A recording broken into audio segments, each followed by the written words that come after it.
And Democrats want a conversation with Republicans about extending health care tax credits that expire at the end of the year. Republicans say they won't talk until Democrats vote yes on their funding bill.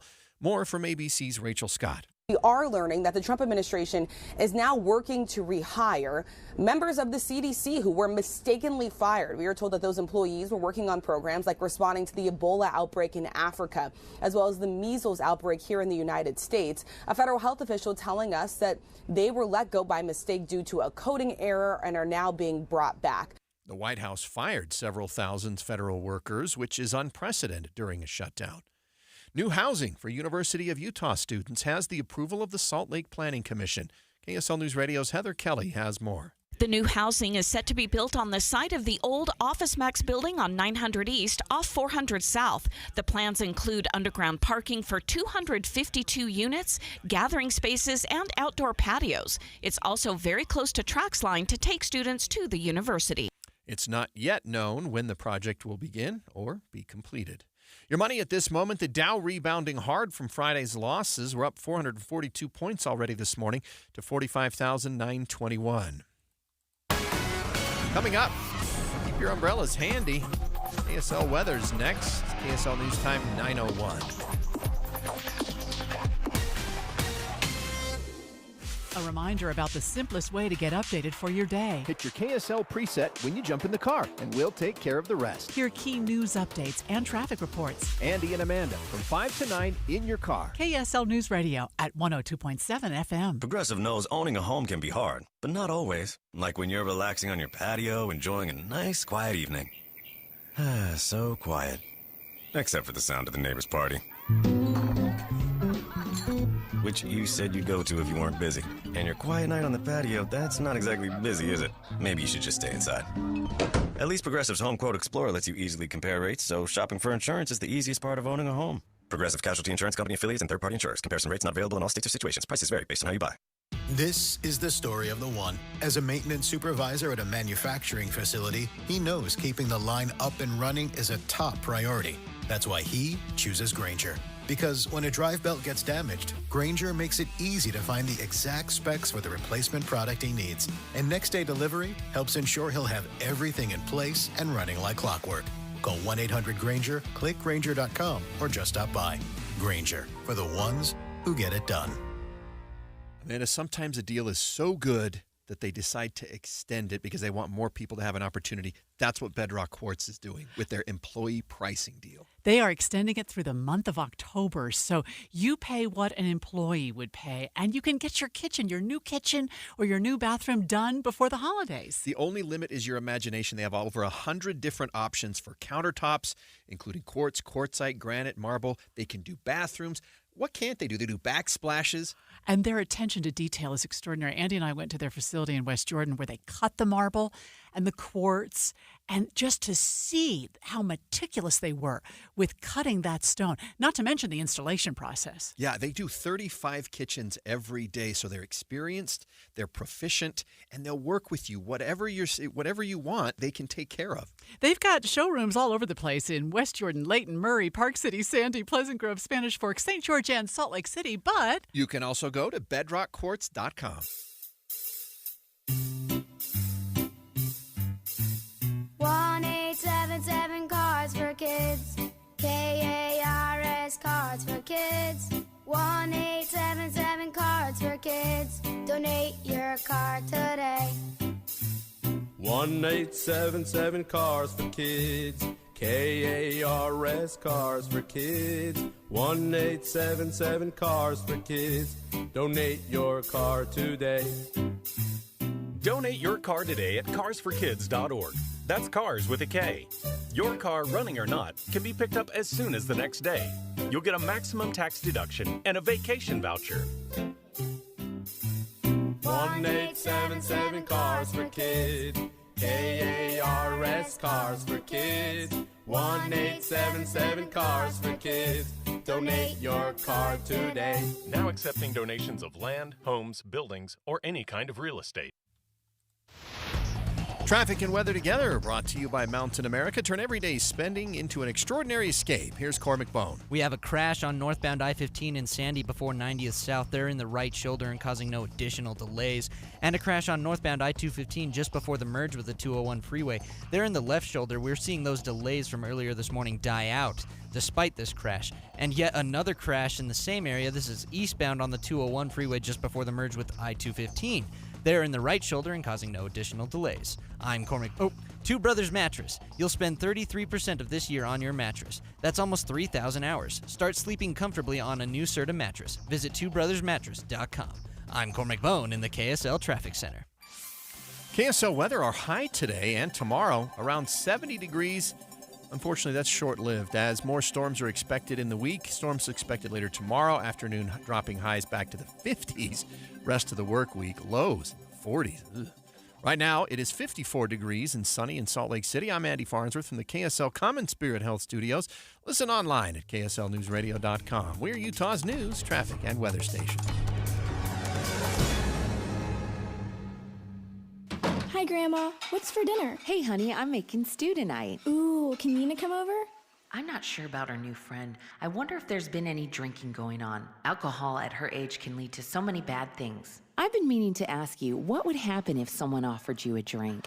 Grandma? This is hard. She's so young, but I know I need to talk to her about it now before someone tries to give her alcohol. If anyone ever does offer you a drink, I want you to say no. I have too much respect for my family, and I don't want to get in trouble. Okay. Really? I promise, Grandma.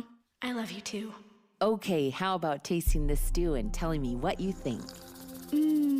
Some children may try alcohol as young as 9 years old. It's not too early to talk about drinking.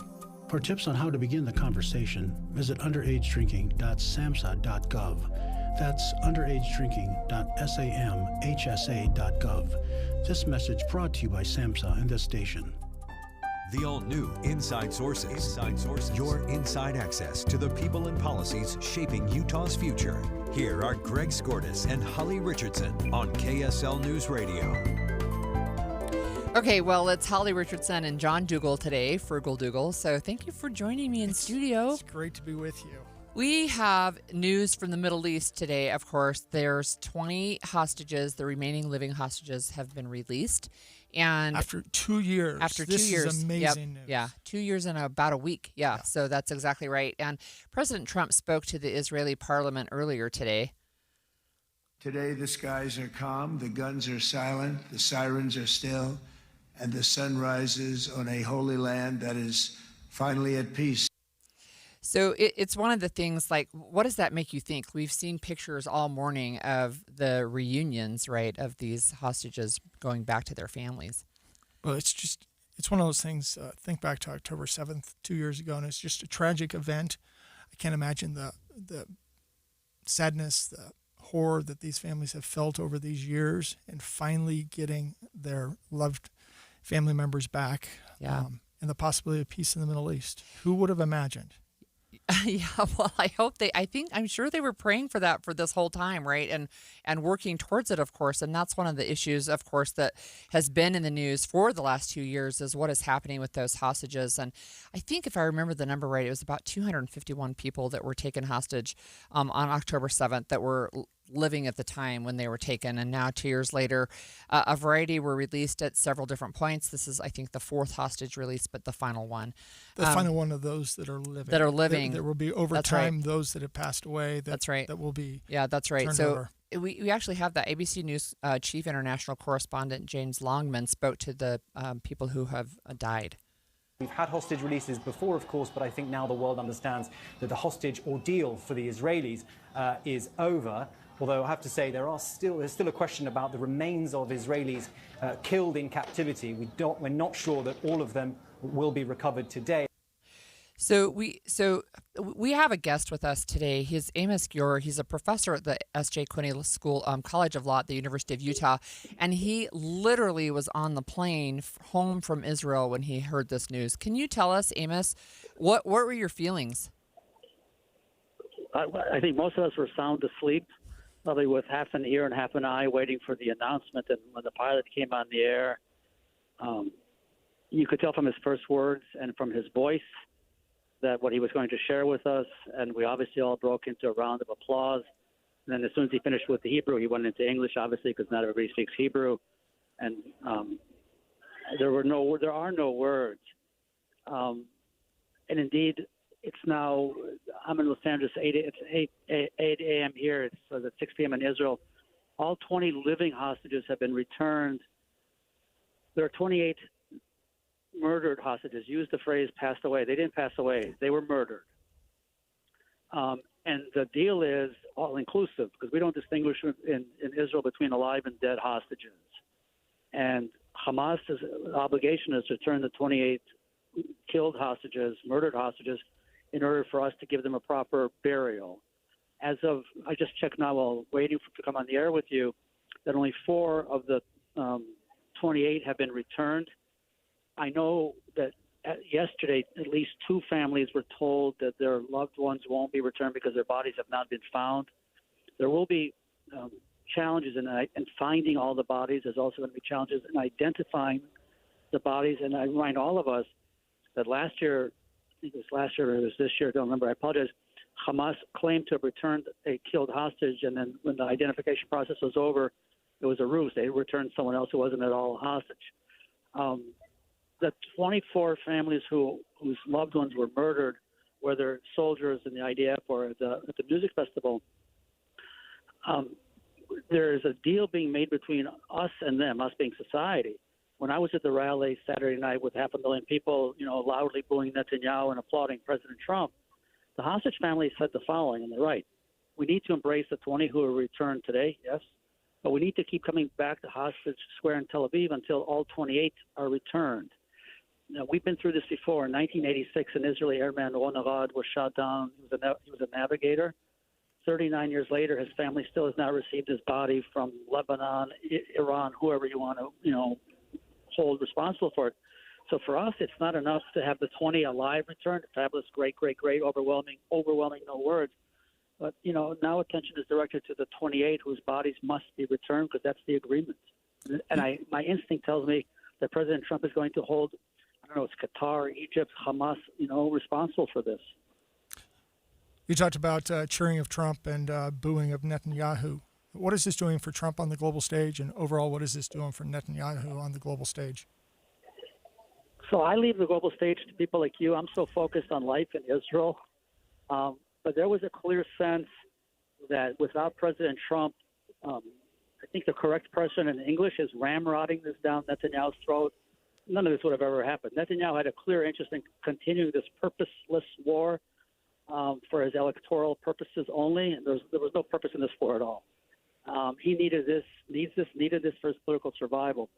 The booing, which I understand has caught on enormous worldwide attention, it reflects what many of us feel about Netanyahu, who made no effort to bring the hostages home. And it's absolutely remarkable. It was when Trump's representative, Steve Witkoff, spoke at the rally, the ovations for Trump were heartfelt. I participated in a march earlier this summer to the American embassy, consulate embassy in Tel Aviv, calling on Trump to be the one to act, and he ultimately did, because we understood as Israelis that the social contract had been broken between the government and us, because the government had made the deliberate decision, I emphasize deliberate decision, to abandon the hostages for its own political purposes.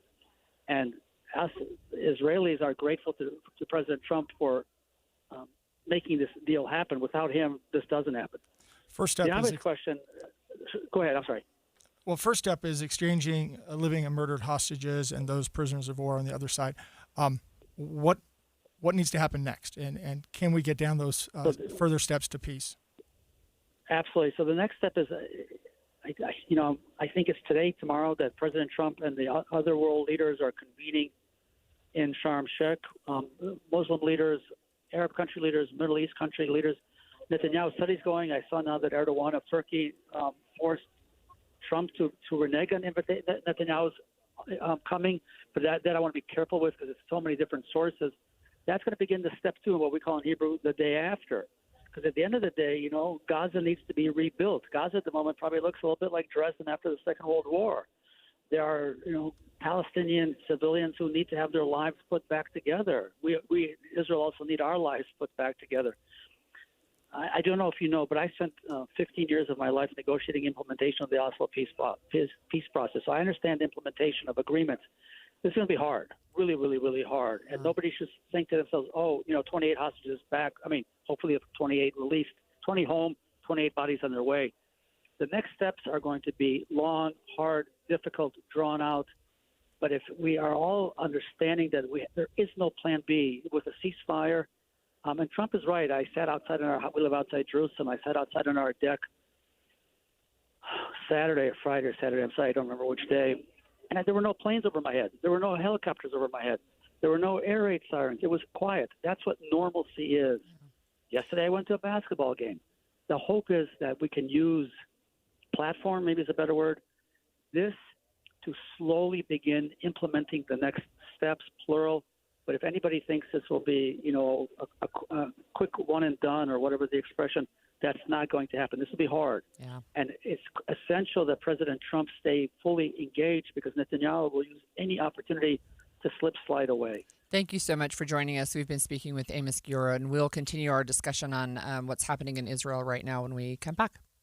The KSL News Radio app will update you on breaking stories. Red Cross brought relief supplies. And you'll get exclusive audio streams from local events, breaking news, and sports. Cougars feel like they can overcome anything. All of your favorite KSL hosts are there too, so you can listen anytime. Plus traffic and weather. Download it today. The app for KSL News Radio. This is Christian Staples with Arctic Spas. Way back in 1989, I started servicing hot tubs in Park City, and I learned the hard way in the freezing winter in the mountains that hot tubs are not built for Utah's harsh climate. I then found the Arctic Spa, the most northern manufacturer of hot tubs built specifically for the northern climates. Arctic Spas use perimeter insulation similar to your house where the outside walls are insulated. This allows us to utilize the excess heat from the motors to help heat the water and reduce your electric cost each month. Since then, we have sold 10,000 Arctic Spas here in Utah. We've learned that Arctic Spas last longer because they are built stronger. You can just feel the difference. Arctic Spas are easier to fix because we put access panels all the way around the spa, which makes it less expensive for you. Add this to the lower electric bills each month, and you end up with the least expensive hot tub to own over the long term. Arctic Spas with stores covering all of Utah in Salt Lake, American Fork, and St. George, or online at arcticspasutah.com. Arctic Spas, the only spa built for Utah's harsh climate. Upgrade your hunting arsenal with premium brands at great prices during the Shields Hunting Sale event happening now through October 19th. Scope out savings on your favorite brands in camo, rifles, ammunition, and so much more. Like $200 off the Sitka Fanatic jacket and up to $500 off the Leupold VX5 HD rifle scope. Join the community of hunters who trust Shields experts to outfit their adventures and get more bang for your buck now through October 19th at Shields. For over 75 years, Duke's Jewelers has been part of Utah Valley's story. Founded in 1948 by J. Melvin Duke, the Duke family has been helping yours celebrate life's biggest moments, generation after generation. Duke's is more than just a jewelry store. They're craftsmen. From repairing a treasured family heirloom to designing the custom engagement ring of your dreams, their expertise is trusted because it's been earned through decades of care, skill, and tradition. When you walk through the doors of Duke's Jewelry, you're not just a customer, you're part of the Duke's family. Because at Duke's, jewelry isn't just about sparkle, it's about legacy, memory, and love. Discover the difference of a family-owned jeweler where heritage meets craftsmanship. Duke's Jewelers, 220 South Main in Springville, or online at dukesjewelers.com. Duke's Jewelers, celebrating love, tradition, and community since 1948. At Intermountain Health, we believe life is a circle. May yours surround you with insight, a healthy perspective, trust, and reassurance. The belief that our differences aren't that different, and compassion just when you need it most. Life is a circle. May yours help you live the healthiest life possible. Intermountain Health. This is the story of the one. As a custodial supervisor at a high school, he knows that during cold and flu season, germs spread fast. It's why he partners with Grainger to stay fully stocked on the products and supplies he needs, from tissues to disinfectants to floor scrubbers. All so that he can help students, staff, and teachers stay healthy and focused. Call 1-800-GRANGER, click Grainger.com, or just stop by. Grainger, for the ones who get it done. Pros don't just show up. They prove how it's done, with precision and without shortcuts. Makita tools are built the same way, with a dedication to lasting quality, trusted performance, and results that reward your effort year after year. When the job calls for the best, call on Makita. Built to be the best. Available at the Home Depot. Inside Sources. So I'm Holly Richardson. I'm joined in studio today with John Dougal, and So great to be with you. And it's so fun. We've known each other for more than 22 years. 23 years. Almost 24. I was just a baby when we met. That's so. right. That's right. State, what were you, county delegate at the time? I was, yeah, and you were running for your very first race as the Utah House representative. Yep. And you won, actually. So we have been talking about the 20 living Israeli hostages who have now been released. They have been freed from Hamas. They're back in Israel, back with their families. There are 28 additional hostages who were, as our last guest told me, murdered by Hamas. And four of their remains have been released, and we're waiting to hear more on the other ones. But President Trump is now in Egypt, where he and the Egyptian president are going to lead a summit with more than 20 countries. Netanyahu will not be there. But we have with us News Nation's Washington correspondent Hannah Brandt to talk to us about what's next. Thanks for joining us, Hannah. Hi there. So can you just set the stage for us? Like, how did this unfold, and what can we anticipate? Well, really, it all came together very quickly. You know, these negotiations are something we know the Trump administration has been working on for months and months. We've had Middle East Special Envoy Steve Witkoff kind of going back and forth with negotiations. And then just in really the past week, the past few days even, he and the president's son-in-law, Jared Kushner, kind of started to announce that this peace plan had been reached. It was reached and then agreed to by Hamas. All of that coming together really quickly, and the president deciding, hey, I'm going to hop on a plane, I'm going to get to the Middle East, and I'm going to give remarks to the Israeli parliament. That's called the Knesset. He did that earlier this morning and talked to Israel about kind of what he sees as a turning point for not only Israel, but the region. The president has said multiple times, this war is over. He thinks that this really is a peace agreement that's going to last. But kind of to your point, we're really at phase one here, and that's the return of those hostages, the exchange of prisoners, and the ceasefire. And now the president says we start phase two. So he's in Egypt. He's going to be talking with the leader of Egypt, with his team, with those world leaders, and they're going to be having discussions about what's next, because there are still a lot of complicated questions on the table. This is obviously a really complex conflict in this region, and the ceasefire and the hostage exchange, that's really just the beginning of this discussion. So talk to us about what's next. I mean, how difficult is it to get there, and what are those steps, and what does President Trump do, and what do the other leaders need to do? I mean, it's obviously extremely difficult. You know, this conflict really has, I mean, you know, we just reached the 2-year anniversary of this war as we see it in this context, but the conflict has years and years of history behind it. And the president some would say even millennia. mentioned, yeah, right. And the president touched on that in his speech. You know, we've got the White House, his team, leaders all over acknowledging just how complicated of a situation this is. But they have to make some big decisions on things like how exactly Israel is going to withdraw fully from Gaza with its military forces, how they're going to be disarming Hamas and agree on that sort of an outline and timeline for when that happens. And then, of course, you've got the challenge of rebuilding Gaza. There's a lot of destruction in Gaza right now, and figuring out, furthermore, how exactly Gaza is going to be governed, and getting a plan that everyone agrees to, that everyone wants to sign on to, is going to certainly be a challenge. I mean, that's part of why they're having this peace summit there in Egypt today, so that world leaders can be part of those discussions, can weigh in on those issues. We've got President Trump really leading this effort himself, but of course, his special envoy, Steve Witkoff, says, you know, he's going to be a big part of these discussions. Jared Kushner, we're expecting to be engaged in kind of what's next. They said just minutes ago in a press conference that basically implementation of their peace plan has already begun. That's something they said that they were thinking of the moment the ink dried on this agreement. So certainly we know the White House is focused on kind of moving forward and what's next from here. I have a question about Palestine and Gaza. Is there any discussion at all about a two-state solution? From what we know of from the White House, that's not something we're really looped in on. I mean, they're letting kind of the president's remarks speak for themselves, and we're about to hear from him again in Egypt. He's certainly, there are a lot of questions that we're going to be hearing people ask him, but we've heard kind of the president make mixed remarks on that in the past.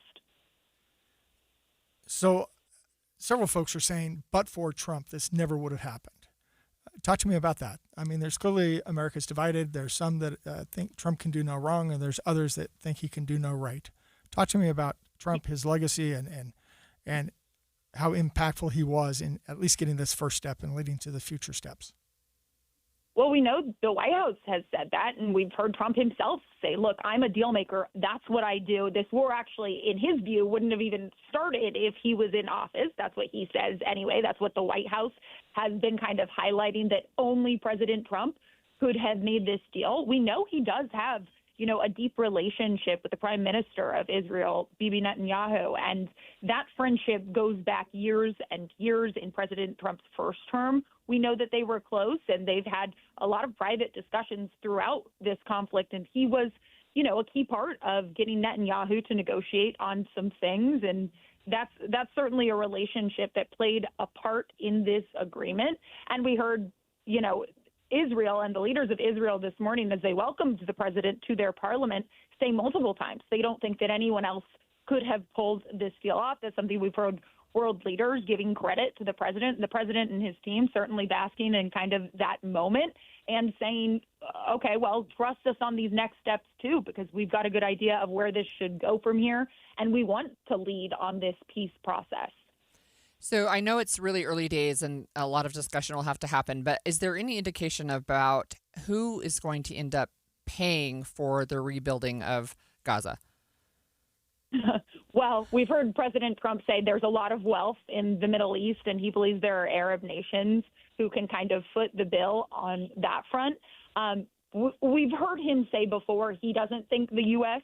will be the ones or the U.S. taxpayers, rather, would be the ones footing the bill for this. That remains to be seen, whether other countries may pressure the U.S. to make some investment on this front. But the president kind of has been suggesting that this is, a Middle East problem to solve on the financial front, and that he wants to see Middle Eastern countries invest in this for, stability in their region. Given Trump's success here, I'm going to pivot a little bit in the final minute and a half. Will this help Trump close a deal between Russia and Ukraine?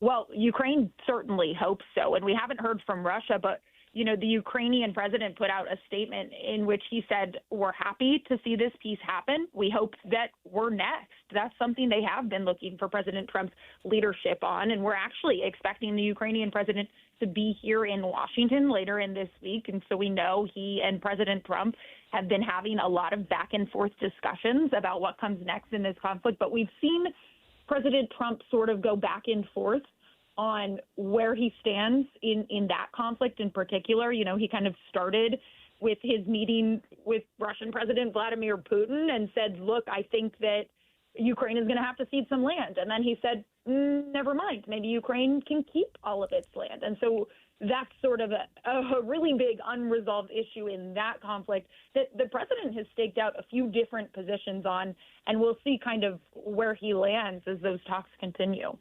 Thank you so much for joining us today. That was Hannah Brandt from News Nation. She's the Washington correspondent. Look, it's just one of the it's interesting, right? I mean, I thought her point where it can happen so quickly, like it feels like there's no progress, and then all of a sudden it's like we've got a deal and the hostages are back, the living ones. I think, it was interesting to hear Jared Kushner's name mentioned. I haven't heard his name since the first administration. And then I think to our previous guest, I think it was definitely Trump crammed this down the throat of Netanyahu to get this to and- happen. But there's something, right? There's got to be, at least he came to the table and he agreed. So when we come back, we are going to be talking about some wild, wild weather that was in Utah this last weekend. I don't know if you got caught in it. Oh, absolutely. I was out in it. You were out in it. So we will talk about that when we come back right after the break. 9:30 at KSL News Radio. I'm Andy Farnsworth. KSL's top story this hour. We're now just 5 days away from kickoff in this year's rivalry game between Utah and BYU. The Cougars are looking to stay undefeated and win their third straight game over the Utes. BYU safety Faletau Satuala says they want to approach this game like they do any other. Yeah, it'll be a big game, but just being 6-0, we expected this from the beginning of the season, so just going 1-0 every week. Next week is a big game, but also no different than just 1-0 on a week and making sure that we can prepare right. The game will have big implications for the Big 12 contention, with both teams sitting at a combined 11-1. Kickoff at 6 o'clock Saturday night. You can hear the game right here on KSL News Radio. We're also on pace to set a record for the rainiest October ever here in Salt Lake City. The storms this month have already dropped nearly 3.5 inches of rain. We're already almost 8 times the normal amount of rain for October, which is 0.44 inches. And National Weather Service meteorologist Sam Weber says we've already lined up our next storm. Got a chance of seeing rain off and on from tonight all the way into Thursday. Weber says this storm could very likely deliver the last bit of water needed to break the record that stood since 1981. Our top national story this hour from ABC News. President Donald Trump is now in Egypt, where a peace summit is expected to wrap up tonight. Several other world leaders are also there to sign a Middle East peace plan meant to end the war between Israel and Hamas. Part of the deal included releasing the last of the 20 living Israeli hostages held in captivity for 2 years. Israel also released 2,000 Palestinian prisoners this morning. Your money at this moment, the Dow rebounding nicely, up 594 points this morning to 46,073. Coming up, we got sun, clouds, rain, cooler temps. KSL weather's next. KSL News Time 9:32. The sources where we get our news matters. When you listen to Utah's Morning News, we want you to feel the stories are important to you and trustworthy. This is Amanda Dixon. And I'm Andy Farnsworth. Join us weekday mornings on KSL News Radio. Everybody knows that exterior remodeling salespeople are all about the high-pressure sell. Am I right? Windows, siding, gutters, those suckers are going to twist your arm and get you to buy, or they won't leave your house at night. Tim Jr. here from RGS Exteriors, and I want you to know we don't have high-pressure cells. In fact, we don't even have salespeople. Nope, we have estimators. That's a huge difference. Estimators are trained to look at the entire scope of the project, to see and know if there are any problems, like rotten wood, wood-borne insects, or construction issues specific to your house or your neighbors. Salespeople are more concerned about playing those silly price games. Buy one, get one free, sign today and get 40% off, as if they didn't just jack the price up to give you a fake discount. RGS Exteriors estimators are going to give you a great quote. No games, no tricks, no nonsense. Call RGS Exteriors to quote your exterior project. Our number is 801-280-3110 or visit us at rgsutah.com. That's rgsutah.com. How can you free your team from time-consuming office tasks? Amazon Business. Smart business buying tools enable buyers to find and purchase items fast so they can focus on strategy and growth. Free up your teams and focus on your future. Learn more at amazonbusiness.com. Remember when they used to ask, what do you want to be when you grow up? At Bank of America, we ask every day, what would you like the power to do? When you work here, you help build businesses, inspire communities, and forge legacies. And now we've raised our U.S. minimum wage to $25 an hour. So the opportunity to do more also comes with competitive pay. Learn more at bankofamerica.com/25. Bank of America, proud to be an equal opportunity employer. You still got it, but your immune system weakens as you age, making it harder to fight flu, pneumococcal pneumonia, RSV, and COVID-19. Ask your doctor or pharmacist which vaccines you need. Sponsored by Pfizer.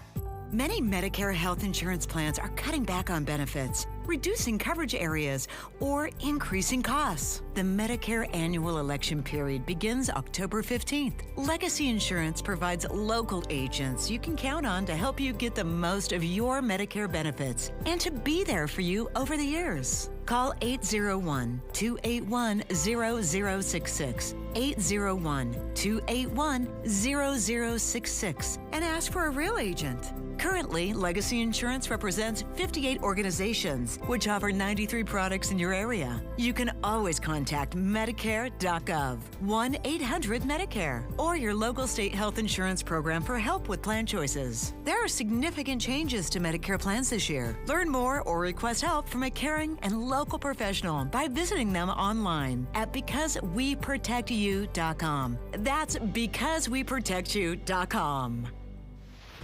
Traffic and weather together brought to you by Mountain America. Turn everyday spending into an extraordinary escape. Let's check in with Heather Kelly. We still have a few areas of congestion in some typical places like Mountain View Corridor through West Valley and SR 36 at Lake Point due to construction.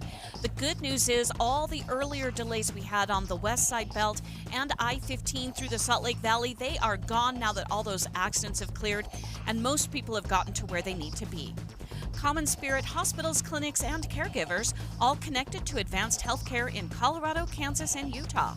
Healthcare with Human Kindness is here. Hello, Human Kindness. Heather Kelly in the KSL Traffic Center.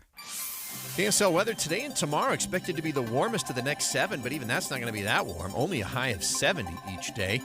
Cold front moves in later tomorrow. That'll bring rain and colder temps the rest of the work week, and highs only in the lower 50s for some of that. Right now, it is 54 degrees and still sunny in Salt Lake City. I'm Andy Farnsworth from the KSL Common Spirit Health Studios. Listen online at kslnewsradio.com. We're Utah's news, traffic, and weather station. The all-new Inside Sources. Your inside access to the people and policies shaping Utah's future. Here are Greg Skordas and Holly Richardson on KSL News Radio. Up today, it's John Dougal and Holly filling in Richardson. for Greg Skordas, who's on a little vacation. So well deserved. So wild weather hit Utah this weekend. Tell us about I was out in it. I thought, hey, I'm going to just run to the grocery store real quick. I hopped out of my car because there was a shopping cart blowing across the parking lot. So I grabbed it. Then as I'm pushing it in the store, I mean, it was hard to keep it in a straight line. Yeah. The winds were so hard. Yeah. And I know we got Matt Johnson with us. On Wednesday, we had Matt Johnson in here talking about the previous weekend's weather and the upcoming weather. So now he's back to account for how accurate he was. Hi, Matt. Yeah, that's always the that's that auditor in me, coming out. Oh, yeah. Yeah, and, we did really well in southern Utah. Define really well. Well, some would say this is no way to run a desert. Right.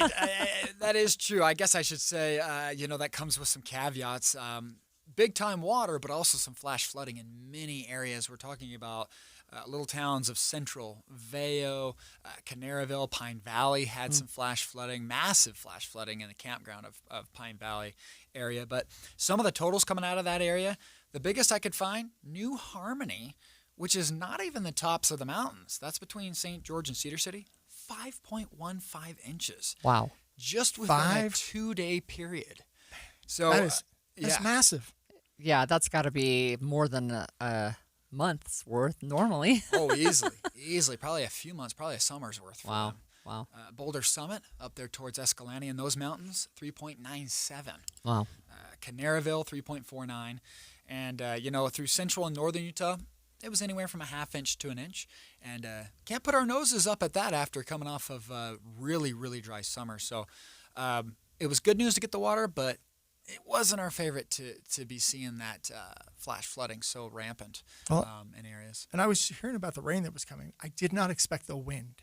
Yeah, that was something that, sometimes when you're forecasting, it's you just don't know how strong that wind's going to be behind the front. We usually get a pretty good gauge on the prefrontal winds. And on that backside, sometimes with these northwest cold fronts, man, they can really – it was cranking to 50, 60 miles an hour for a lot of Utah County. Can I ask you about the flash flooding down south? We had that big fire. Was that area impacted by flash floods? Do you know? The Forsyth? Yeah. Yeah. And, I've seen some video coming out of the Pine Valley area, up in the campground area. Closer to the epicenter of where that fire started.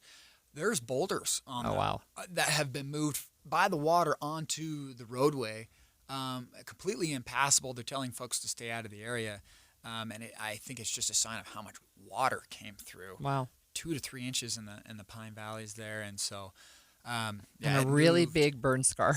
Yeah, and so I think it just gave some really a ton of room for that water to run.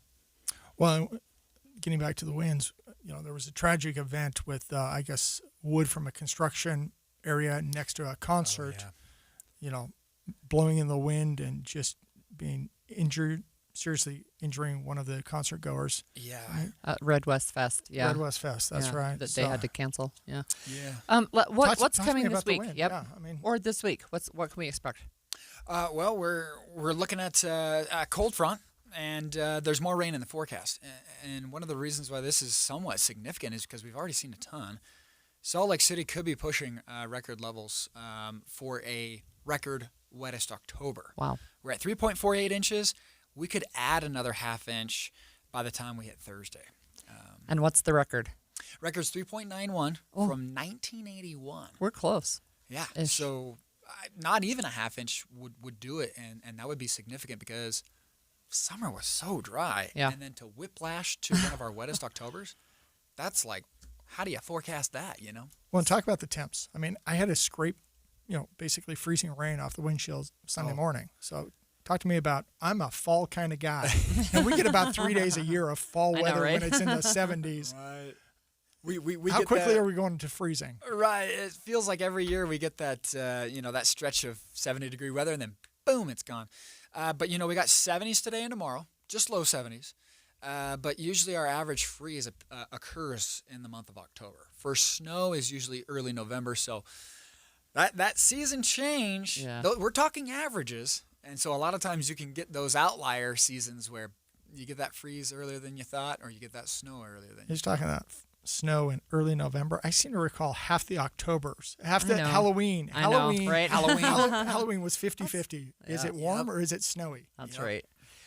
What can people expect? Like, how can we prepare to be safe while we're out? Maybe like in the 70-degree weather range, it's really great to get outside, but you've got flash flood potential, right? What do people need to know? Well, you got lightning. And lightning. Yep, all sorts of things. I'd say number one thing, as cliche as it is, it's real easy. Download an app. I'll put a plug in for the KSL weather app because it not only has current radar, but it also has a future radar. You can run it into the future and see what's coming your way. This is Matt Johnson's KSL. Yes. But I would say that's the number one thing is have a radar with you on your phone because, we put out the forecast, but it's where the heavy rain hits, it could be isolated pockets, and so to be on top of things, you can check that radar. Okay, I got showers. I mean, it's pretty intuitive, right? You can see the motion of the storm. Don't have to be a pro in your town to look at that radar and say, ooh, lightning coming my way. Better get indoors, get the kids wrapped up and inside. So I'd say that's my number one thing is have that radar on your phone. We live in a day and an age where you don't have to run home to the desktop. Right. Boom, just pull it up, if you have service and check that thing out and see what's around you. Yeah, great. Thank you so much for joining us. We also, partly weather related, we had a family of 4 that went missing during a hike over the weekend. They were found on Sunday morning, but 2 of the kids are in critical condition. So... Wow. Yeah, Don Brinkerhoff actually had a little bit of that story. Maybe. Salt Lake City police said a woman in her early 20s was at her car. Officers say she was parked near a construction site. They said she was standing outside of the vehicle when a wind burst brought down a large plank from the scaffolding. They said it came crashing down on the young woman and her car. That was the story that you mentioned earlier. Yeah, at the Red West Fest. And that was, I think, disappointed a ton of people, right? Because Post Malone was the star attraction and they had to cancel because of weather. Anyway. Well, and we had rain delays, football games and other things. I know. Not just in Utah, but in Arizona. That I was happy I was not 70 minutes. driving. Yeah, I was happy I was not driving. We hit some rain. We were driving from Denver back here after an international trip and hit heavy rain, but missed that really big storm on Friday night. So that was good. Yeah.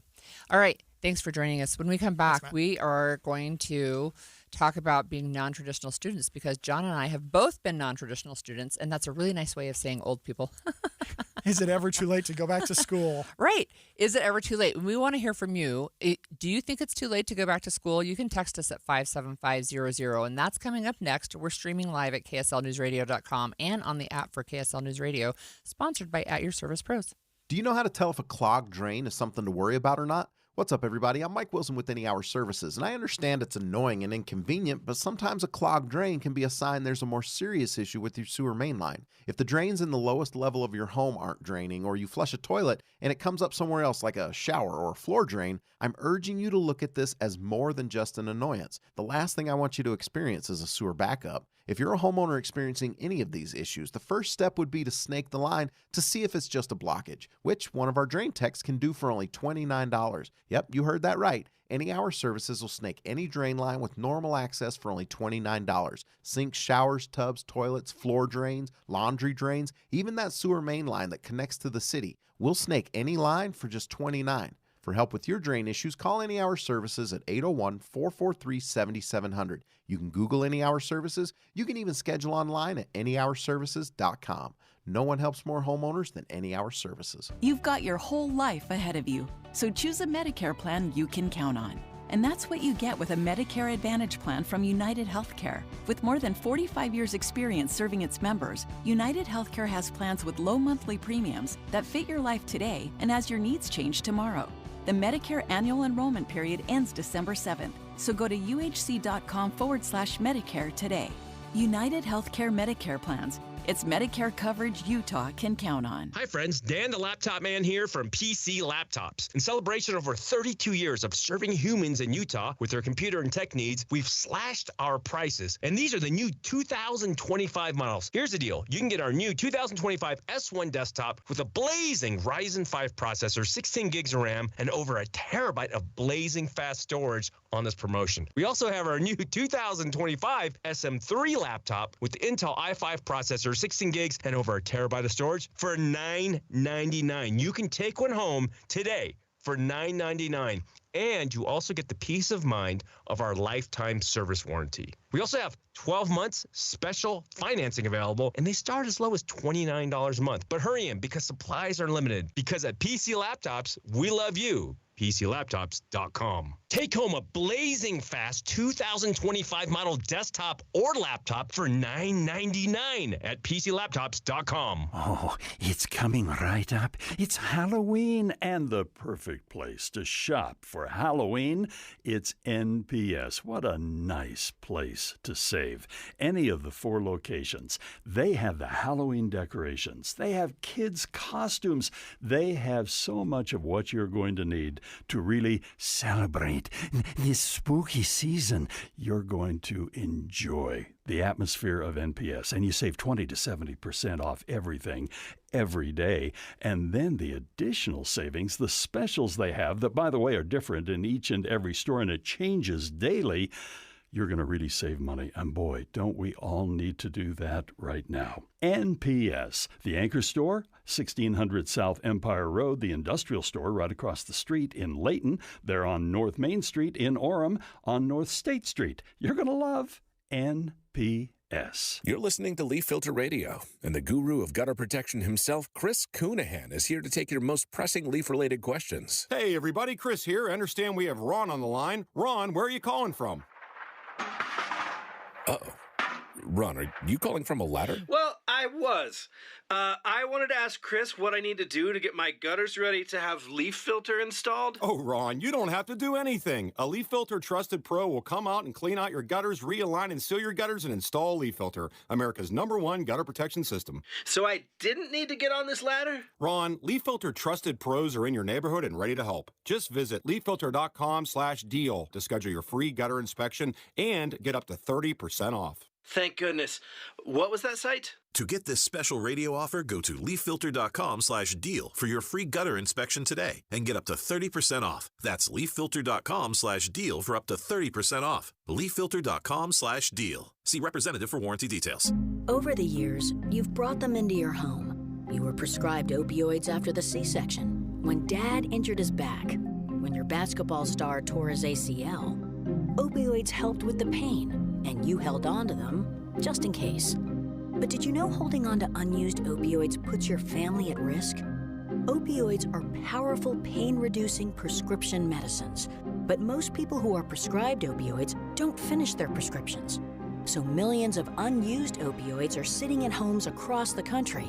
And tragically, more than 100 Americans die every day from overdoses involving opioids. What can you do to protect your family? Remove the risk of unused opioids from your home. Pills, patches, or syrups in drawers, purses, and cabinets, anywhere they might be hiding. To find out how to dispose of them properly, visit www.fda.gov/drug disposal. And expanded Inside Sources. So we are, I'm Holly Richardson. John Dougal. And we've been non-traditional students. And that really just, it's really a big catch-all for anybody who's like... older than 24? Yeah, about that, yeah. and maybe taking longer, like you're not getting your degree in 4 years, for example. Maybe you have to take longer. And, we were speaking off air about Utah having a 3-year program now, several universities. And I think for me, that would have been a great option too, because by the time I went back for my bachelor's degree, I was 49.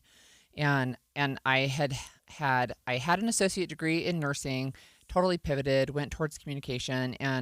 And there were some classes where it's like, well, you have to take this. And I'm like, you've got to be kidding. Seriously. So I have no life experience or anything else that would count towards that. Well, the interesting thing, going back to the 3-year degree, this is getting a bachelor's degree in 3 years of work. There was a push in the U.S. to go to a 3-year degree right before the Great Depression. Really? And we kept it at 4 years as a make-work program, so professors would be employed. Interesting. So it's interesting that like 90 years later, we're finally back to try this concept. It's interesting. And there's also, I think, some value in saying, especially for maybe traditional college students, university students, for the 4-year degree, because you have more electives. The 3-year degree strips out some of the electives, right? And you just focus on what you want to do. Well, and one of the other things I love about like the BYU Pathways program is they flip it. Rather than having your gen ed programs that people slog through, and many students question, why am I even doing this? Right. Before you get to your major, and some drop out along the way, take on debt, and then lost the opportunity to do something else because they quit. BYU Pathways flips it and gets you some certificates, gets you some early on, skills that boost your earning potential before you then go through your gen eds at the end of the program. But tell me about, a little more about why you went back, what degree you got. Yeah, sure. We call you Dr. Holly on the Hill. You can call me Dr. Holly on the Hill. So it still sounds funny, and I graduated with a PhD 3.5 years ago. But let me just remind our listeners that we want to know from you, is it ever too late to go back to school? We do have a few texters who already texted in. It's 57500. But one person texted in and said, I went back to nursing school at the age of 49, graduated, passed our state boards at the age of 51, currently working as an RN, starting a whole new career path into my 50s. It's never too late. Another one says it's never too late. Another one says it's never too late, but going back to school when you're older seems like a waste of money. There's ways to learn for free. There's a point to that. That is true. But I always wanted to have a bachelor's degree. So I ran for office and lost. And then I was like, fine. Then if I'm not going to be in elected office, I am going to go to school and finish my bachelor's degree. And you had previously been in office, and this was this was trying to go again. Yeah, and I lost early on. It's like, hey, fine, I'm just going to go to school then, because it had already been a goal of mine to finish a bachelor's degree. So I was partway through. I already had an associate, so I knew it was probably a 2-year process. I was partway through that process, and I'm like, well, I'm just going to keep going, and I did. An online master's degree, right?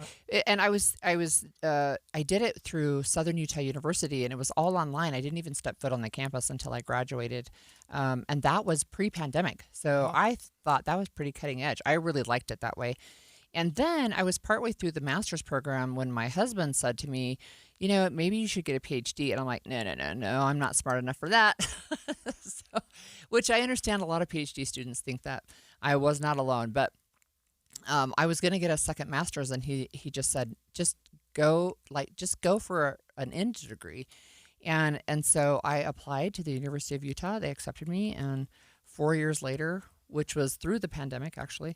I ended up with a PhD in political science, but with an emphasis in nonprofit management and international relations. Wow, fantastic. Yeah, thank you. And something I never had a goal for, never anticipated until right before I was like, oh, yeah, this sounds like a good idea. I think I'll do it. Well, there you go. Okay, and tell me about you. So you are newly sworn in. I'm doubly non-traditional. So Yeah. Greg and I talked a little bit, but this is one of the degrees we didn't talk about. So coming out of school, BYU, bachelor's, master's in electrical engineering. Oh, wow. So I come from the high-tech sector. And then in the late 90s, I was getting more into, kind of leadership roles and managing teams.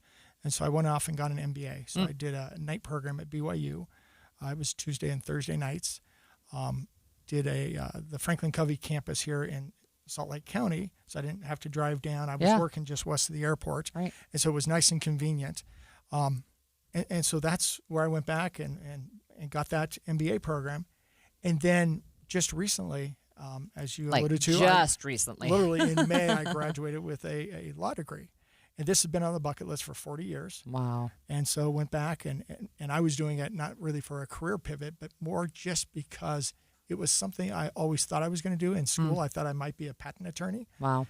As I mentioned on the show on Wednesday, my grandfather was in the last group in Utah to pass the bar exam before they required a bachelor's degree. Wow. And then he went back basically in his 80s and got a bachelor's degree. Wow. And was the oldest graduate at the time at BYU. And so this going back to school later clearly is some kind of family trait. And so it was a great experience. I like to joke that in my law school program, I was not even the oldest. There were like 4 or 5 that were older than me that were coming back. I was older than most of my professors.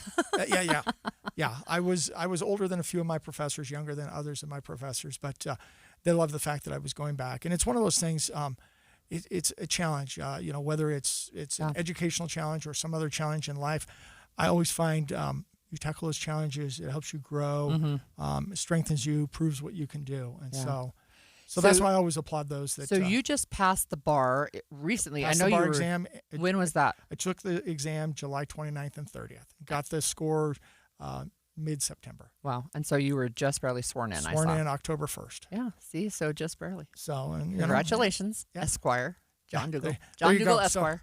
So I don't think it's ever too late, but it's interesting. We're living in a world in which lots of folks are questioning the value proposition of undergrad degree. Yeah. What is the cost? What is the value? Right. At a time where we also need higher education or continual learning, on-the-job training, whatever it might be, more than ever before. This isn't the type of thing where you go take the same job, like my father-in-law, work it for 30 years. Right, exactly. You got to go because of technology, because of industry changes, so forth. You got to reskill, you got to retool, you got to learn, whether it's in a formal sense or an informal sense.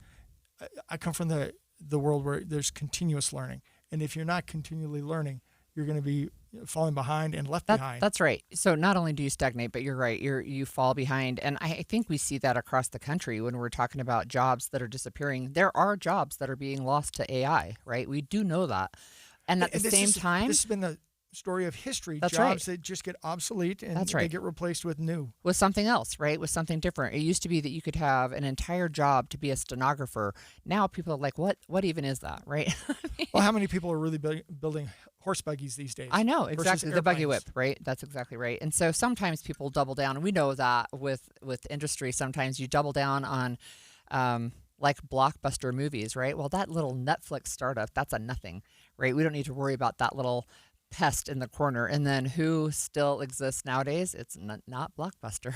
Wow. Right? Wow. You don't have to run off to the store or get that I know, VHS right? tape. Yeah. They just didn't keep up with the times. And, I became Holly on the Hill when social media really dates me, when social media platforms began. Facebook, Twitter. I was Holly on the Hill. I'm still Holly on the Hill. But I had a blog called Dynamic Range. That's right. That's right. I remember that.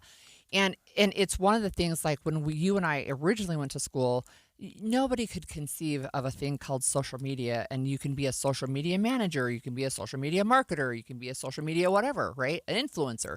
That was a nothing. Yeah. Yeah. Well, you want to laugh. The research I did at BYU as a grad student was image compression.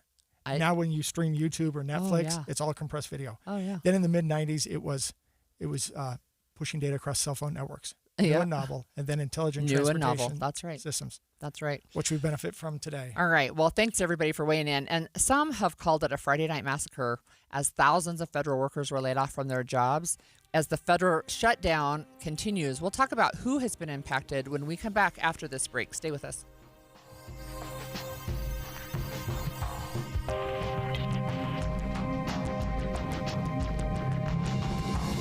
KSL FM Midvale. KSL Salt Lake City. From the KSL Common Spirit Health Studios, this is KSL News Radio. Utah's news, traffic, and weather station.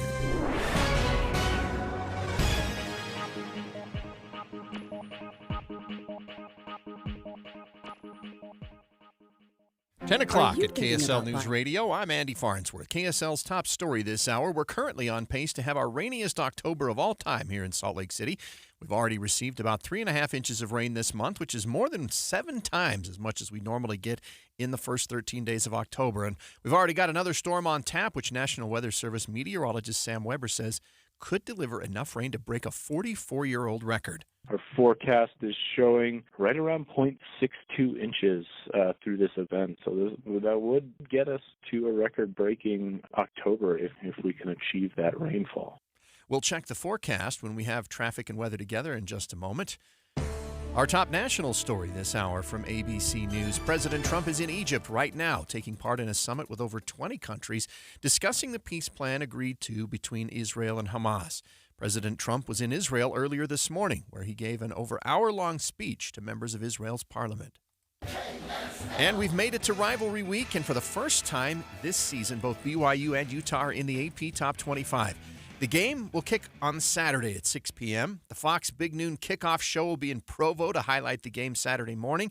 We also will have special coverage all week and on Saturday, and we'll be giving away a set of tickets each day for the next 3 days. Your money at this moment, the Dow is up 573 points to 46,052.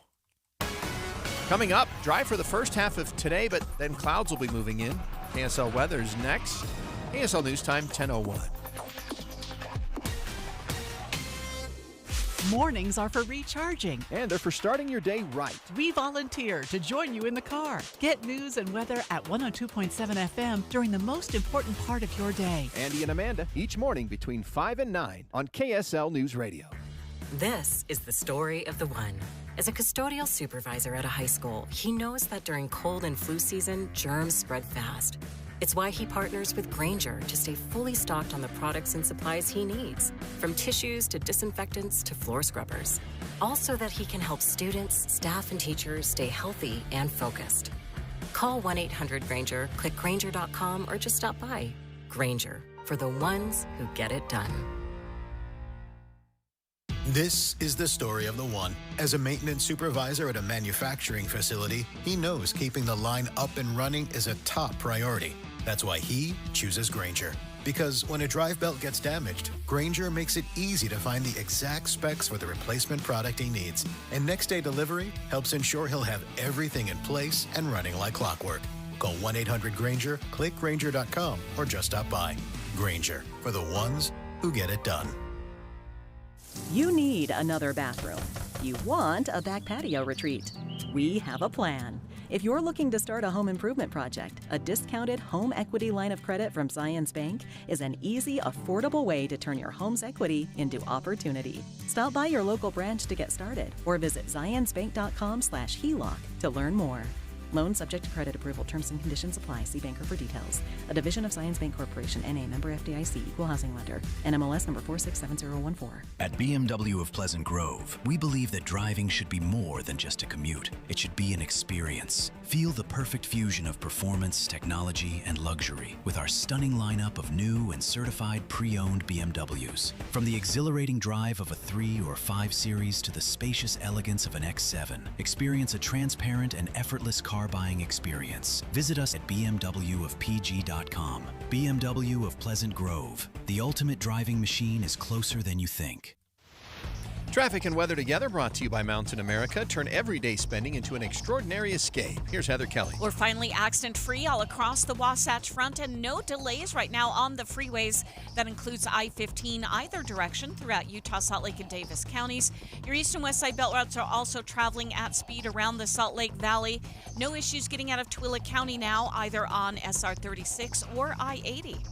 No matter the weather, your feet can feel fantastic. Find the Good Feet location nearest you at goodfeet.com. Heather Kelly in the KSL Traffic Center.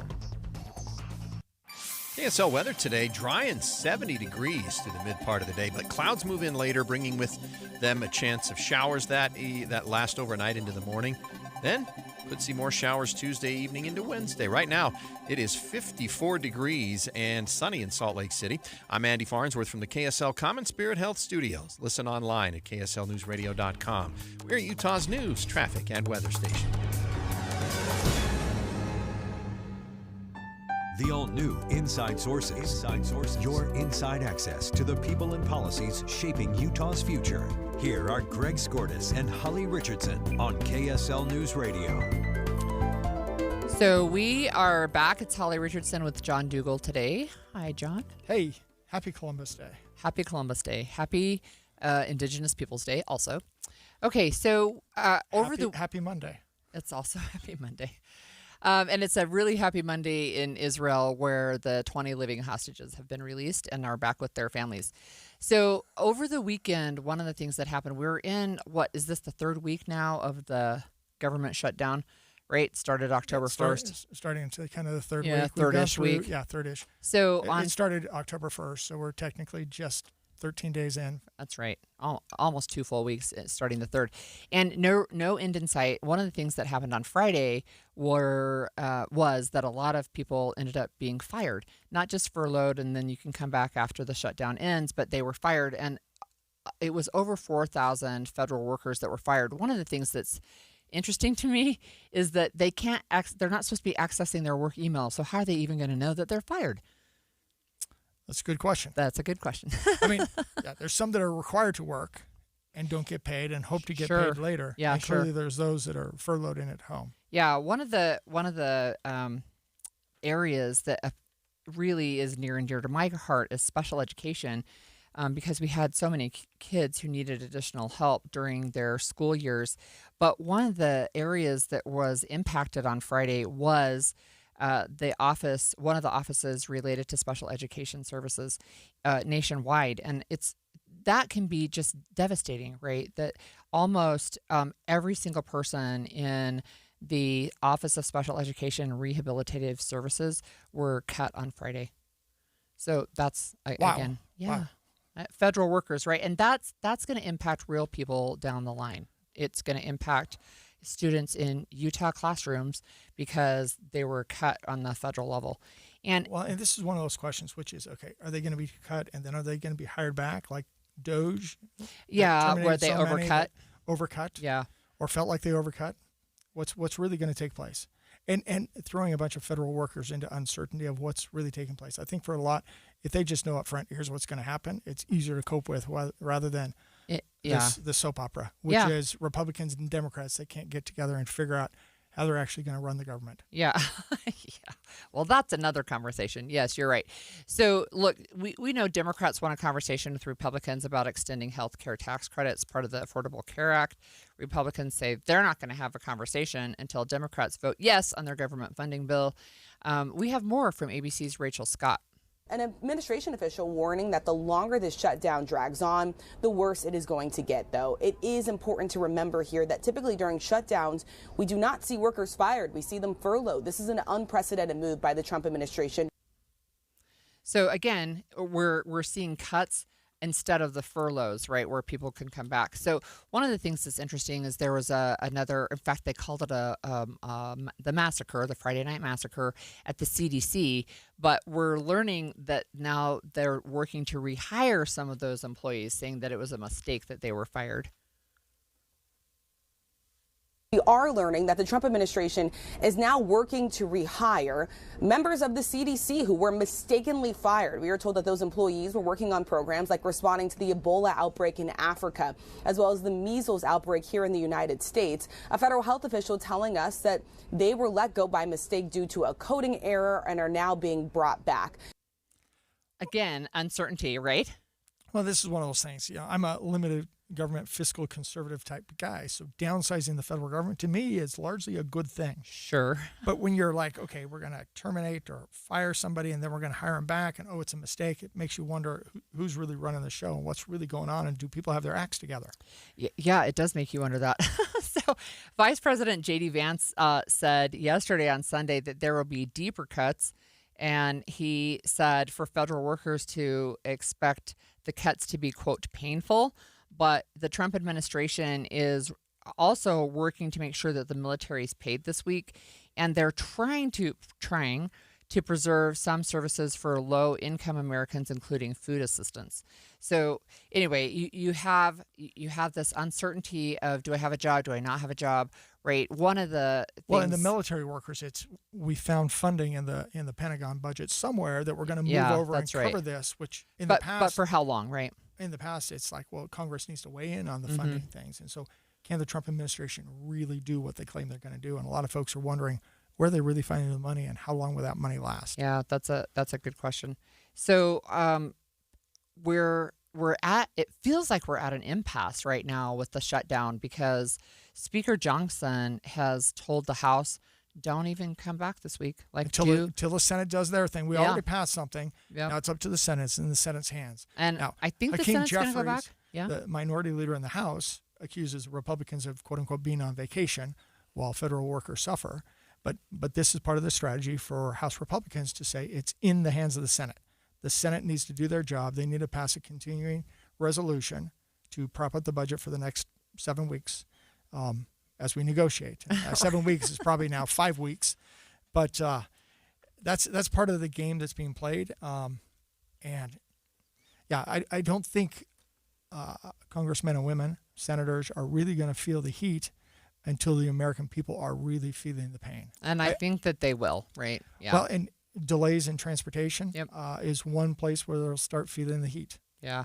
Multiple flights were canceled last week, and I was lucky that none of mine were, but I know that it was one of the things we were watching as we were returning home from Africa, that were there going to be delays because of the air traffic controllers, right? And we know that there were several airports where that was a huge issue. Calling out sick and so forth. There's speculations that they're working side jobs just to make sure they can put food on the table and pay rent and so forth. So as we finish the second week and enter the third week, people are going to start missing paychecks, right? If they're non-essential workers, they're going to start. Paychecks that were supposed to come just last Friday were, that's right. For delayed. Partial, it was for the part of September that they worked. Yeah. But nothing in October. Yeah, and that's painful, right? So for a lot of people, they're not getting rich off a government job, and they are living paycheck to paycheck. I mean, you can't go very many paychecks without having it really significantly impact your ability to pay your mortgage. For most Americans. To buy food for most Americans, that's correct. Yeah, that's correct. So that's one of the things that we're seeing, I think, with the shutdown as the shutdown continues. But so we see on the one side, kind of celebration with the hostages being released. That's right. By Hamas, on the world stage. On the world stage, and the Trump administration. Then we're seeing this on the other side. Yeah. And it's kind of a compare and contrast of, man, this is going incredibly well. Finally, after all these years, especially 2 years of this war in Israel, and then we're seeing this dysfunction in our own Congress. So who has surprised me is Marjorie Taylor Greene. She has is come that out. a surprise in a good way, or? Yeah, I mean, yes. So she has come out and she's really poking at her Republican colleagues, and she's saying things like, look, my own adult kids cannot afford to have their health care insurance premiums double.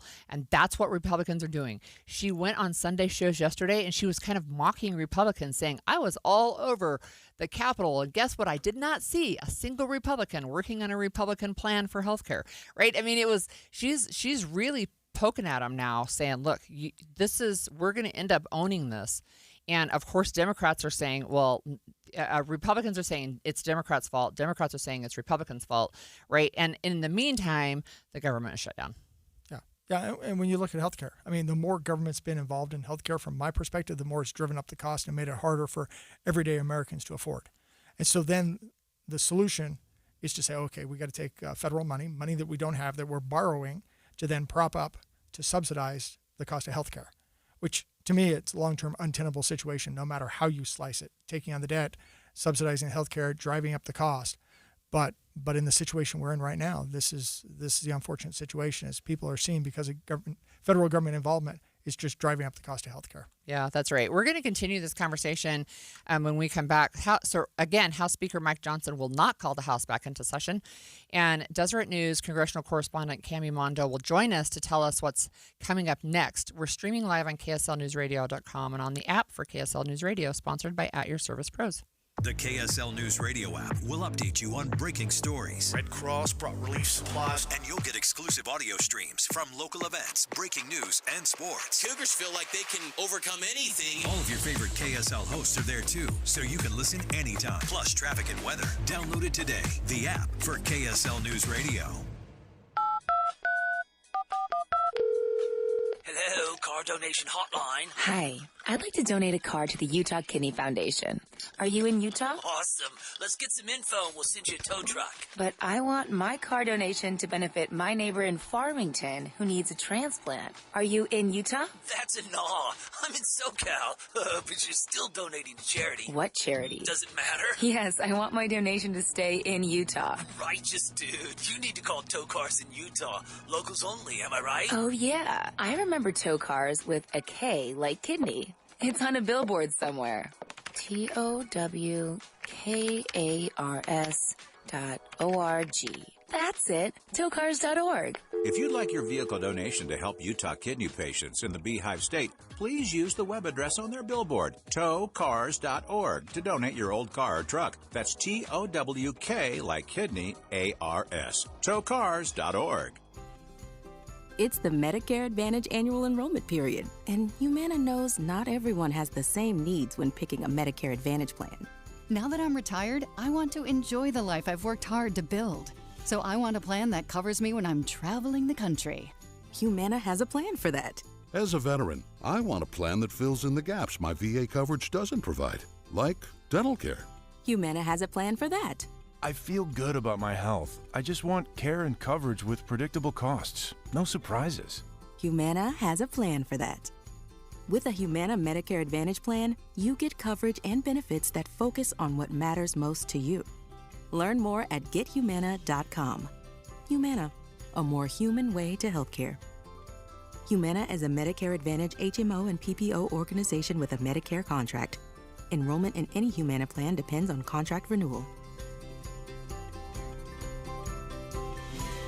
It's the Wi-Fi nightmare. Your kids are gaming online, your spouse is streaming, and all you want to do is watch an interesting YouTube clip, but the rest of your family has swiped all the zippity bandwidth. And you get the spinning wheel thingy, and you sound like an 8-year-old kid. It's not fair! But it doesn't have to be that way. Just imagine if your Wi-Fi was a lot smarter. Picture it, your TV, your phone, laptop, even your fancy fridge working together to make life easier. Well, Xfinity makes that dream a reality. You'd think they're telepathic. Really smart Wi-Fi that knows when your device needs a boost. The best equipment to stream 4 games at once with multi-view, and Xfinity Mobile that gives you Wi-Fi where you need it and 5G everywhere else. No more fighting for bandwidth at the end of a long day. Every device gets exactly what it needs. That's the magic of Xfinity. It's seamlessly in tune with you. Xfinity. Imagine that. Restrictions apply.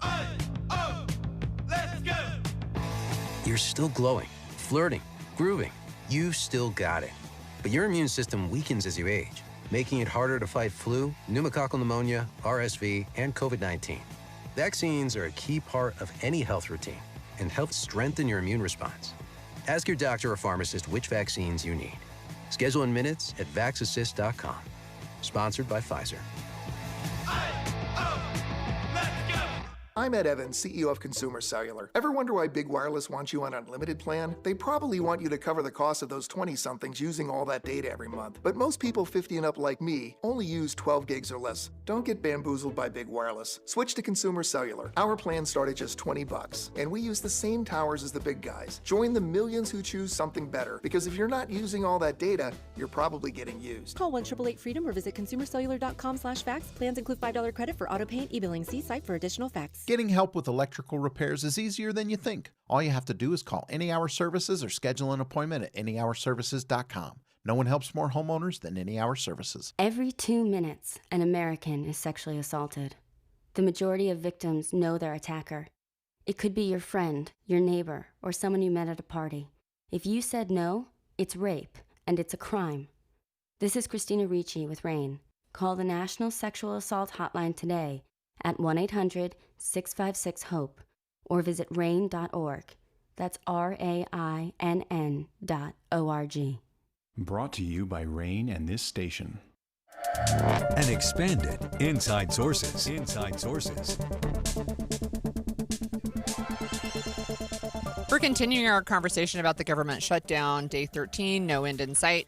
Many federal workers are waking up without work, or they're working without pay right now. And I was just mentioning to you, John Dougal, who's joining me, that the Congress people are still getting paid. The elected officials. But my understanding is their staffers are not getting paid. Which is a weird dichotomy, right? And, we had a texter say they should get paid. I mean, they shouldn't get paid if they're not doing their work, right? And there have been bills introduced on the federal level to say if there's a government shutdown, elected officials won't get paid. But those bills just never go anywhere. Go figure. For some reason, yeah. It seems to be the nature of elected officials. It's, rules are for thee, but not for me. Yeah, that's right.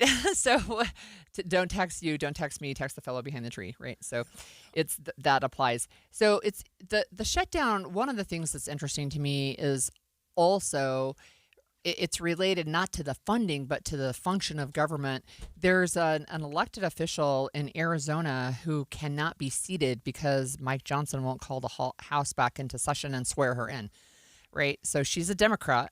She gives the 200. This has nothing to do with the partisan thing. He just doesn't want to bring I don't know the House back into session. No, he can do it without, because he did it with Republicans before and said it was a special circumstance. But he says he will not swear her in. But get this, she will be the final vote needed to force the petition to release the Epstein files.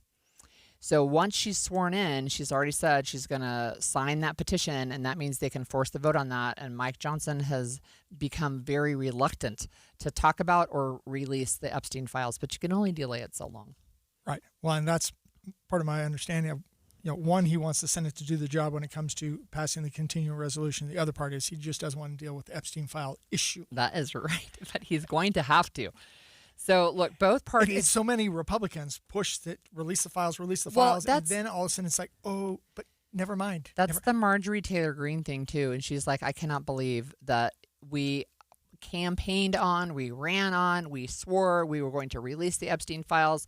We were all on board with this, and now all of a sudden what's happening, right? So she's really been speaking up for that, and she talked to some of the victims, actually, that were up there on Capitol Hill to testify, and she just it was very upsetting for her to hear their direct knowledge of that. But we're hoping to be joined by Cami Mondo, but until then, she's got an article in the Deseret News where she's talking about unpacking the shutdown debate, and she just joined us just in time. So, Cami, thanks for joining us this morning. Yes, absolutely. Thank you. Tell us where we are with day 13. What are we looking at this week? So far we have no progress from last week. We saw the Senate leave on Thursday. That was the last time they voted. Nobody is in today. House and Senate both out, and the Senate won't be back until tomorrow evening. So with the Senate... Yeah, so why how many times have they voted in the Senate so far? I mean, last time I was counting, it was like 6 or so. What are we at now? Yes, we've voted 7 times now, and so the 8th vote will be tomorrow evening on the Republican CR. There is a little bit of, movement happening. We're now in the Democratic CR. John Thune, who is the Republican leader, is going to start making some procedural moves that will actually block Democrats from bringing their counter proposal up.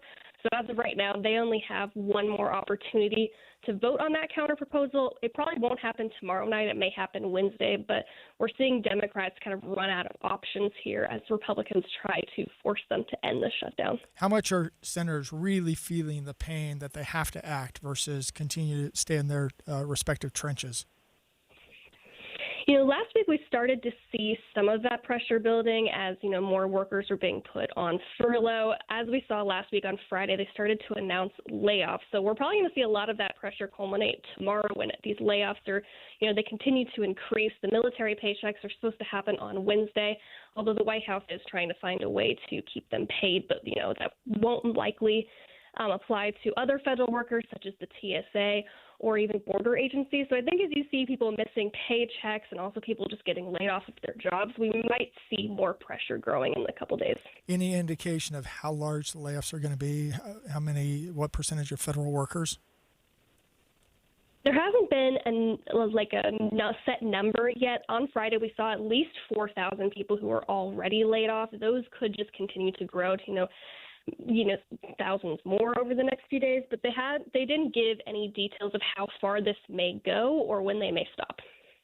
So, Cami, can you tell us, I think it looks like there's finger pointing from both sides. Republicans say it's the Democrats' fault. No, finger pointing? Really, Holly? Yeah. What can you tell us about that?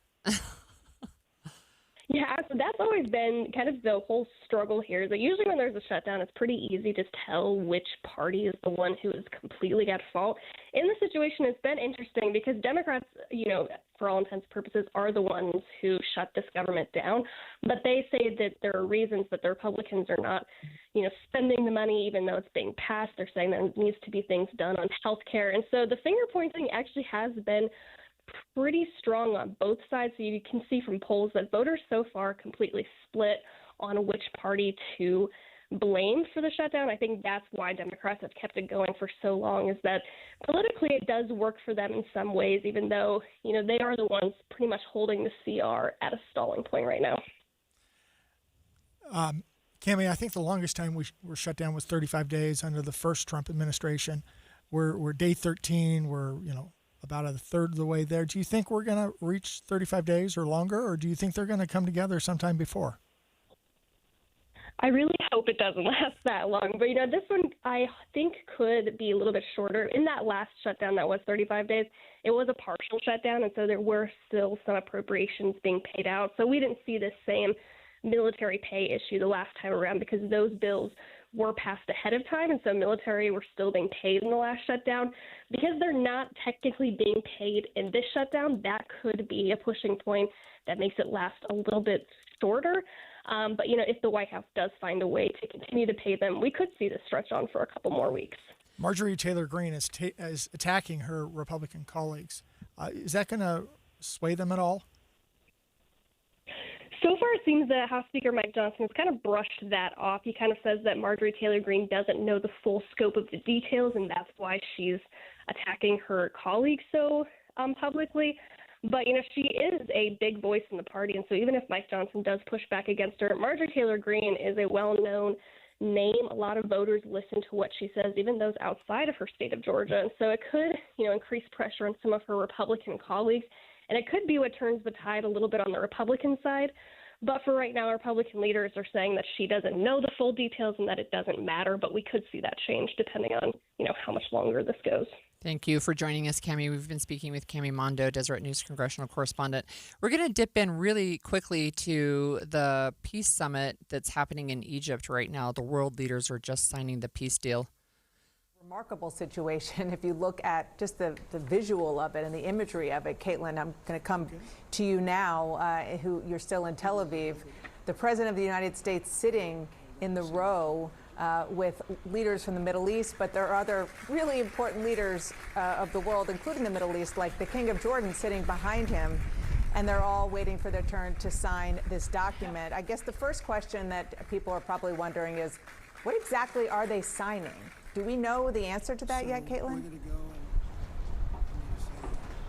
We haven't seen the exact document. Dana, obviously waiting to see here what else. A little time together without the media. President Trump is saying. You can go ahead. I think he's just saying we're going to go and meet privately. And some of the people in the room that are so helpful. The people behind me are the greatest. Yeah, leaders, and obviously, Dana, as you see who's at that table with him there at the front, those are the key leaders who helped broker this deal, and that is why they are seated at the table with the president, leaders from. You get to know them, I know every one of them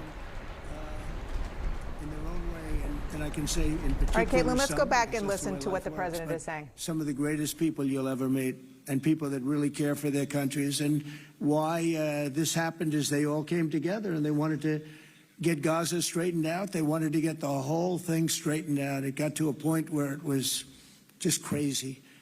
And once they got together and once we started talking, it went really, Tamim, it went smoothly. It went so smoothly. You were such a big help, but it went so smoothly that nobody can even believe it, that we're sitting here and getting this all certified out and all done.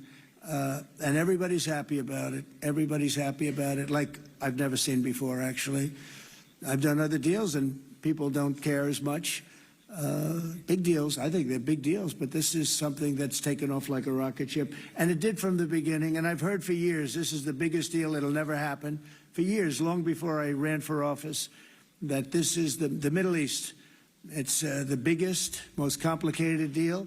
And also, it's the place that could lead to tremendous problems like World War III. They always talked about World War III would start in the Middle East, and that's not going to happen. We don't want it to start anywhere, actually, but it's not going to happen. So I just want to thank everybody, and I'll see you in a little while. And in particular, thank you all. Thank you, Tamim, Mr. General. Thank you very much. Thank you very much. Great job. We've been listening to President Trump in Egypt as he's addressing the peace agreement that there's people, world leaders are starting to sign. Stay with us. We'll be right back after the break. 10:30 at KSL News Radio. I'm Andy Farnsworth. KSL's top local story this hour. Salt Lake County officials are warning cyclists to stop biking through the construction area in the upper portion of Mill Creek Canyon. KSL News Radio's Heather Peterson reports it's not just dangerous, it's illegal. The Salt Lake County Office of Regional Development says they've seen an increasing number of cyclists ignoring all the signs that warn it would be trespassing to enter the active construction zone. They even have patrols stationed there full-time to hinder people from going into the area, riddled with heavy machinery and gaping holes in the road. Salt Lake County Sheriff's Office says they will be issuing citations if they have to enforce people making safer choices. Instead of biking through the construction, cyclists are encouraged to use the trail crossing that goes over the construction and rejoin the rest of the trail network on the other side. The roadway is expected to open up to non-motorized recreation again in December. Our top national story this hour from ABC News. President Trump spent time in Israel this morning speaking to the country's parliament after Hamas released all 20 of the living hostages. Today, the skies are calm, the guns are silent, the sirens are still, and the sun rises on a holy land that is finally at peace. President Trump then went to Egypt, where he is now taking part in a summit to talk about the peace plan and who will govern Gaza. Your money at this moment, the Dow up 607 points to 46,086. Coming up, we've got a pleasant day today, but more rain on the way this week. KSL weather's next. KSL News Time, 10:32. A reminder about the simplest way to get updated for your day. Hit your KSL preset when you jump in the car, and we'll take care of the rest. Hear key news updates and traffic reports. Andy and Amanda from 5 to 9 in your car. KSL News Radio at 102.7 FM. Hey, this is Maria Chaleos, and I am here with Blair. He's also a client of Salt Lake City Fat Loss. Thanks for coming in. Pleasure to be here. So great to see you. So how much weight have you lost? I've lost an amazing 52 pounds in just 60 days. That's incredible. How do you feel? Oh, I feel great. I have more energy, and the GERD and acid reflux is gone. Talk about the scale for a minute. Were you surprised at how quickly the number went down? It was astonishing to me as I'd get on the scale, even in the very beginning when I saw, 2-3 pounds drop off. But I ended up looking forward to getting on the scale to see how much I'd lost in the last day. Tell me about the biggest benefits you've seen from Salt Lake City fat loss. I have much more confidence in myself, lots more energy, much more adventurous walks with my dogs. Thanks so much for sharing another great success story with Salt Lake City fat loss. Learn the secret of losing up to 1 pound of unhealthy fat per day online at slcfatloss.com. slcfatloss.com. Results may vary. What was that? That is business phone bliss with the Ooma Cloud phone system. It handles all our voice, video, and messaging needs. You sound very calm. I am. Ooma has everything I need to run my business more efficiently, like virtual receptionist, call routing, and video conferencing. And it starts at just $19.95 per month per user, plus taxes and fees. Ooma. Nice. Find your business comm at ooma.com/radio. Okay, I have to tell you, I was just looking on eBay where I go for all kinds of things I love, and there it was. That hologram trading card. One of the rarest, the last one I needed for my set. Shiny like the designer handbag of my dreams. One of a kind. eBay had it, and now everyone's asking, ooh, where'd you get your windshield wipers? eBay has all the parts that fit my car. No more annoying. Just beautiful.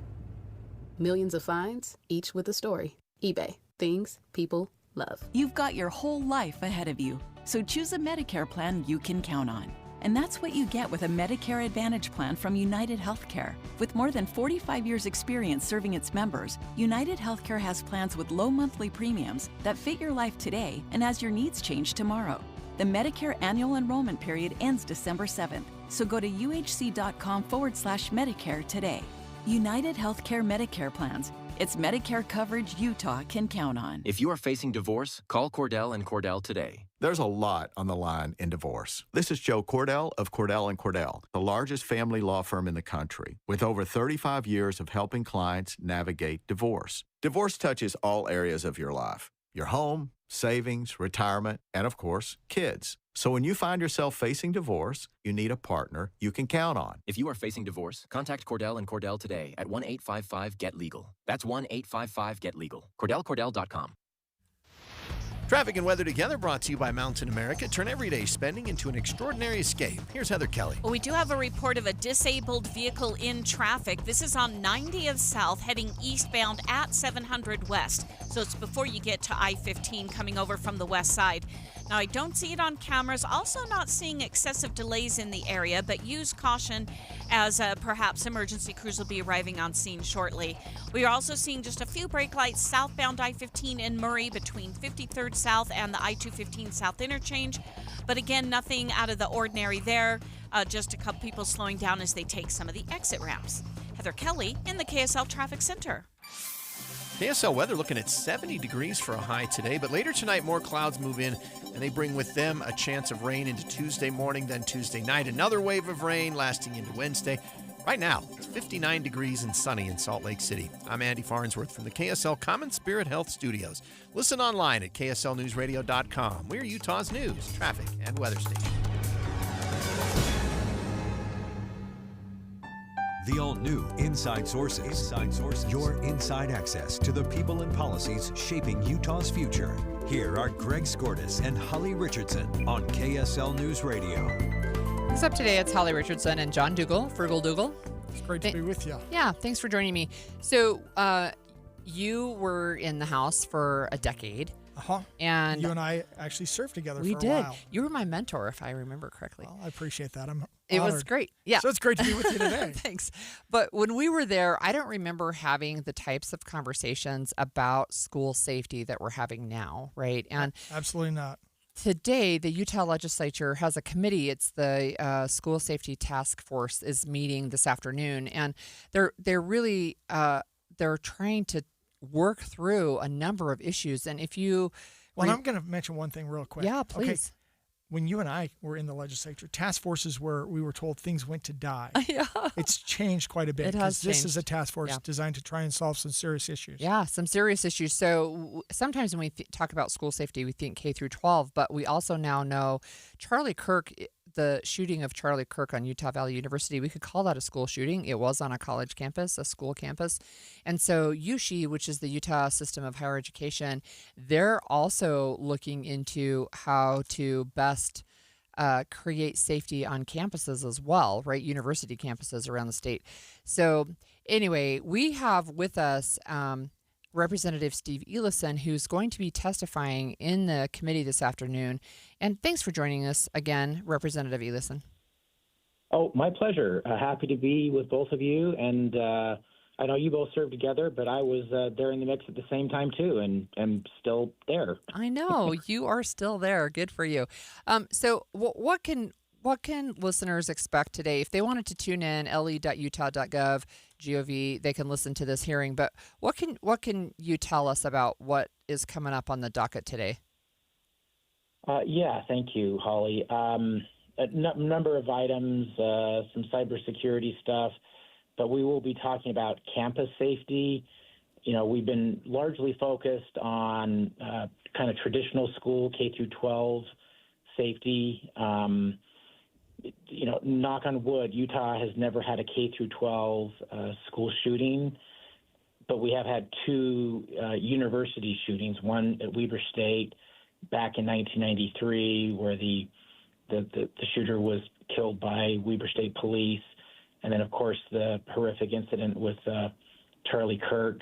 Actually, last time I was on the show was just about an hour before that terrible event, and we were talking about, keeping guns secure and kind of related issues.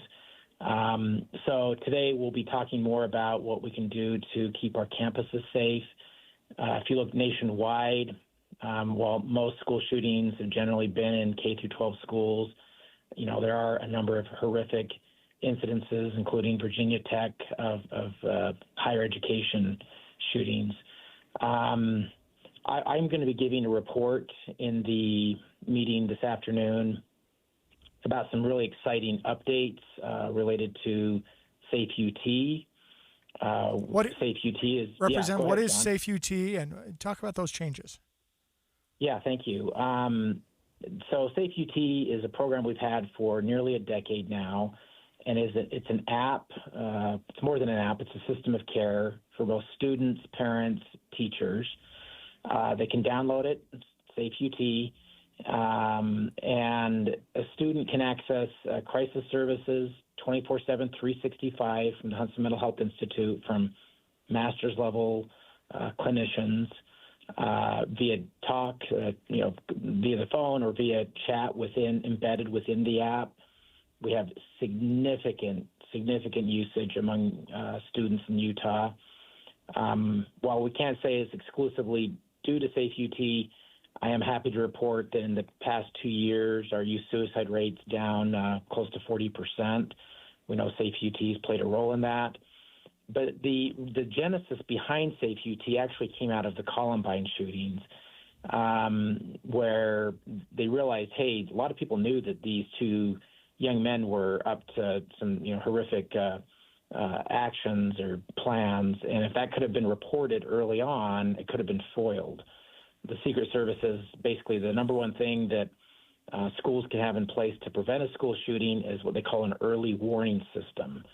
So at the request of the then Attorney General, me and Senator Dan Thatcher sponsored a bill to create Safe UT, and it was voluntary. But basically every K through 12 school and every state-sponsored higher education institution, as well as a host of private schools, have voluntarily adopted to use the Safe UT program, where students can submit anonymous tips about potential acts of violence or seek crisis services in their moment of need.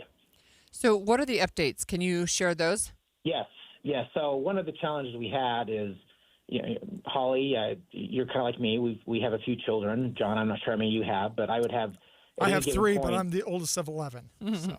Okay. We're all in the same club here. So I've had students going to 3 different schools at a time. Before, parents can download Safe UT, and they can use the app themselves to get advice on how to help their student. But in the past, they could only select, being the parent for one school. Now they can go in and select multiple schools. And one of the exciting updates is we're going to be able to do push notifications through Safe UT. So parents can be alerted when if there is a school safety event at their school, they can be notified, kind of real time about what's happening. They can be told about reunification points and just have it be a trusted, secure tool that parents can get information. That will now, with the push notifications, they can use that with students during, if there is a school safety incident. I years ago visited with 3 women who were all students at Columbine. One of them hid in the closet for 8 hours after the shooting because they didn't know if they could trust the voices telling them it was safe to come out. We'll now be able to send push notifications to students, informing them about, where not to go, where to go, safe to come out, etc. So that's exciting. We also have implemented new technology that went live last December, where key safety tips are shared and coordinated with the Statewide Information and Analysis Center, otherwise known as SIAC. Since December, we've had 181 tips come in about imminent serious harm to others that we've partnered with SIAC on. They can cross-reference that with other leads, partner with schools to make sure that these tips are elevated quickly, investigated, and that they can be acted upon before horrific events unfold. Thank you so much for that, and for joining us again today. We've been talking with Representative Steve Eliason, who will be presenting at a legislative committee hearing this afternoon. And if you want to tune in, it's le.utah.gov, and you can go and listen live. Excellent. When we come back, World War III. We're going to be talking about World War III. Talking world peace and World War III. Wow. I know. There we go. We don't even know. Maybe it's already started and it's just underneath our noses. We're going to talk with the opinion editor of the Deseret News when we come back. We're streaming live at KSLNewsRadio.com and on the app for KSL News Radio, sponsored by At Your Service Pros. Jim Jr. here from RGS Exteriors. I want to tell you about our famous "You Don't Need a Warranty" warranty. That's right. It's a warranty you don't need, but we give it to you anyway. Let me explain. Most warranty problems for siding, gutters, and windows are caused by not installing stuff right in the first place. If you rush the work, cut corners, or use subpar materials, you're just begging for problems later. At RGS Exteriors, we don't tolerate careless workmanship. We slow down, focus on every detail, and use only the best materials. We prevent warranty work by doing the job right in the first place. That's why the 10-year everything guarantee we give you is also known as our "You Don't Need a Warranty" warranty. We absolutely will be there if you need to use it. But honestly, you probably will never have to. Done right the first time. That's the RGS way. For siding, gutters, and windows, call 801-280-3110 or visit us at rgsexteriors.com. Visit the contest page on KSLNewsRadio.com. This week, it's all about dance. Win tickets to Odyssey Dance Company's Thriller. Thriller highlights the heroes of the season, including Frankenstein and his bride, with performances now through the 25th at the Grand Theater. Or win tickets to Ballet West production of A Midsummer Night's Dream, November 7th through the 15th. Get lost in a magical forest filled with mischievous fairies and a comedic love story. What are you waiting for? Enter now at KSLNewsRadio.com/contests. Many Medicare health insurance plans are cutting back on benefits, reducing coverage areas, or increasing costs. The Medicare annual election period begins October 15th. Legacy Insurance provides local agents you can count on to help you get the most of your Medicare benefits and to be there for you over the years. Call 801-281-0066, 801-281-0066, and ask for a real agent. Currently, Legacy Insurance represents 58 organizations, which offer 93 products in your area. You can always contact Medicare.gov, 1-800-MEDICARE, or your local state health insurance program for help with plan choices. There are significant changes to Medicare plans this year. Learn more or request help from a caring and local professional by visiting them online at BecauseWeProtectYou.com. That's BecauseWeProtectYou.com. You're listening to Leaf Filter Radio, and the guru of gutter protection himself, Chris Coonahan, is here to take your most pressing leaf-related questions. Hey, everybody, Chris here. I understand we have Ron on the line. Ron, where are you calling from? Uh-oh. Ron, are you calling from a ladder? Well, I was. I wanted to ask Chris what I need to do to get my gutters ready to have leaf filter installed. Oh, Ron, you don't have to do anything. A Leaf Filter Trusted Pro will come out and clean out your gutters, realign and seal your gutters, and install a Leaf Filter, America's #1 gutter protection system. So I didn't need to get on this ladder? Ron, Leaf Filter Trusted Pros are in your neighborhood and ready to help. Just visit leaffilter.com/deal to schedule your free gutter inspection and get up to 30% off. Thank goodness.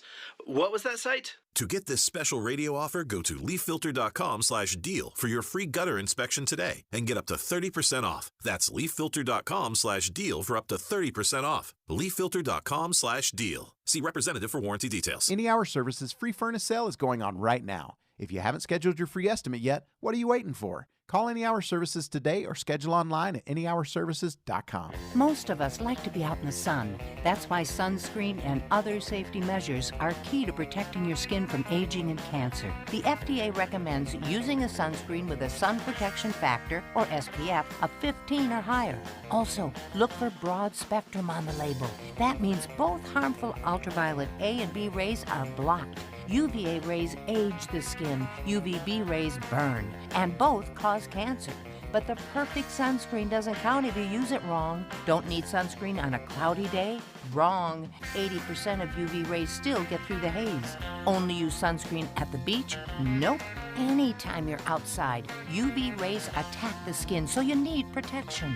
And you have to reapply sunscreen every 2 hours. Remember, SPF plus broad spectrum equal healthy fun in the sun. Visit www.fda.gov/sunscreen for more information. A message from the U.S. Food and Drug Administration.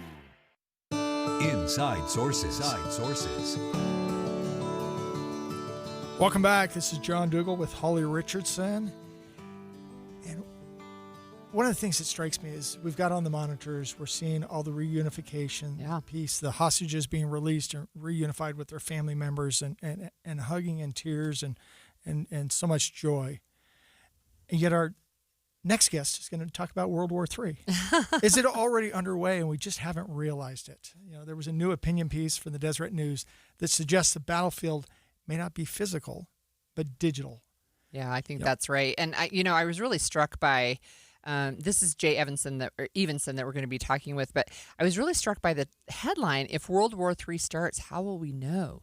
Right? Because it's probably not going to be like a Pearl Harbor, right? It's probably not going to be that. Well, and we're watching right now, Russia. If you ever saw the movie Jurassic Park and you saw the pterodactyls testing the defenses of the fences and so forth. Right now, I think Russia's doing the same thing. Incursions into Polish airspace and other European countries, drone incursions and so forth. And I think Russia is looking to see, will the NATO countries respond? How will they respond? How much can I push them before they start to engage? Right. So he knows where those weaknesses are. But we've got on the line Jay Evanson, opinion editor of the Deseret News. Welcome.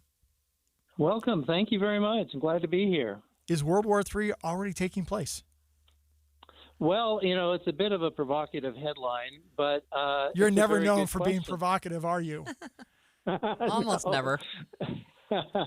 So, you talked about the drone strikes, and there have been malicious drones in Denmark, Germany, Estonia, Poland, Romania, all within the last year.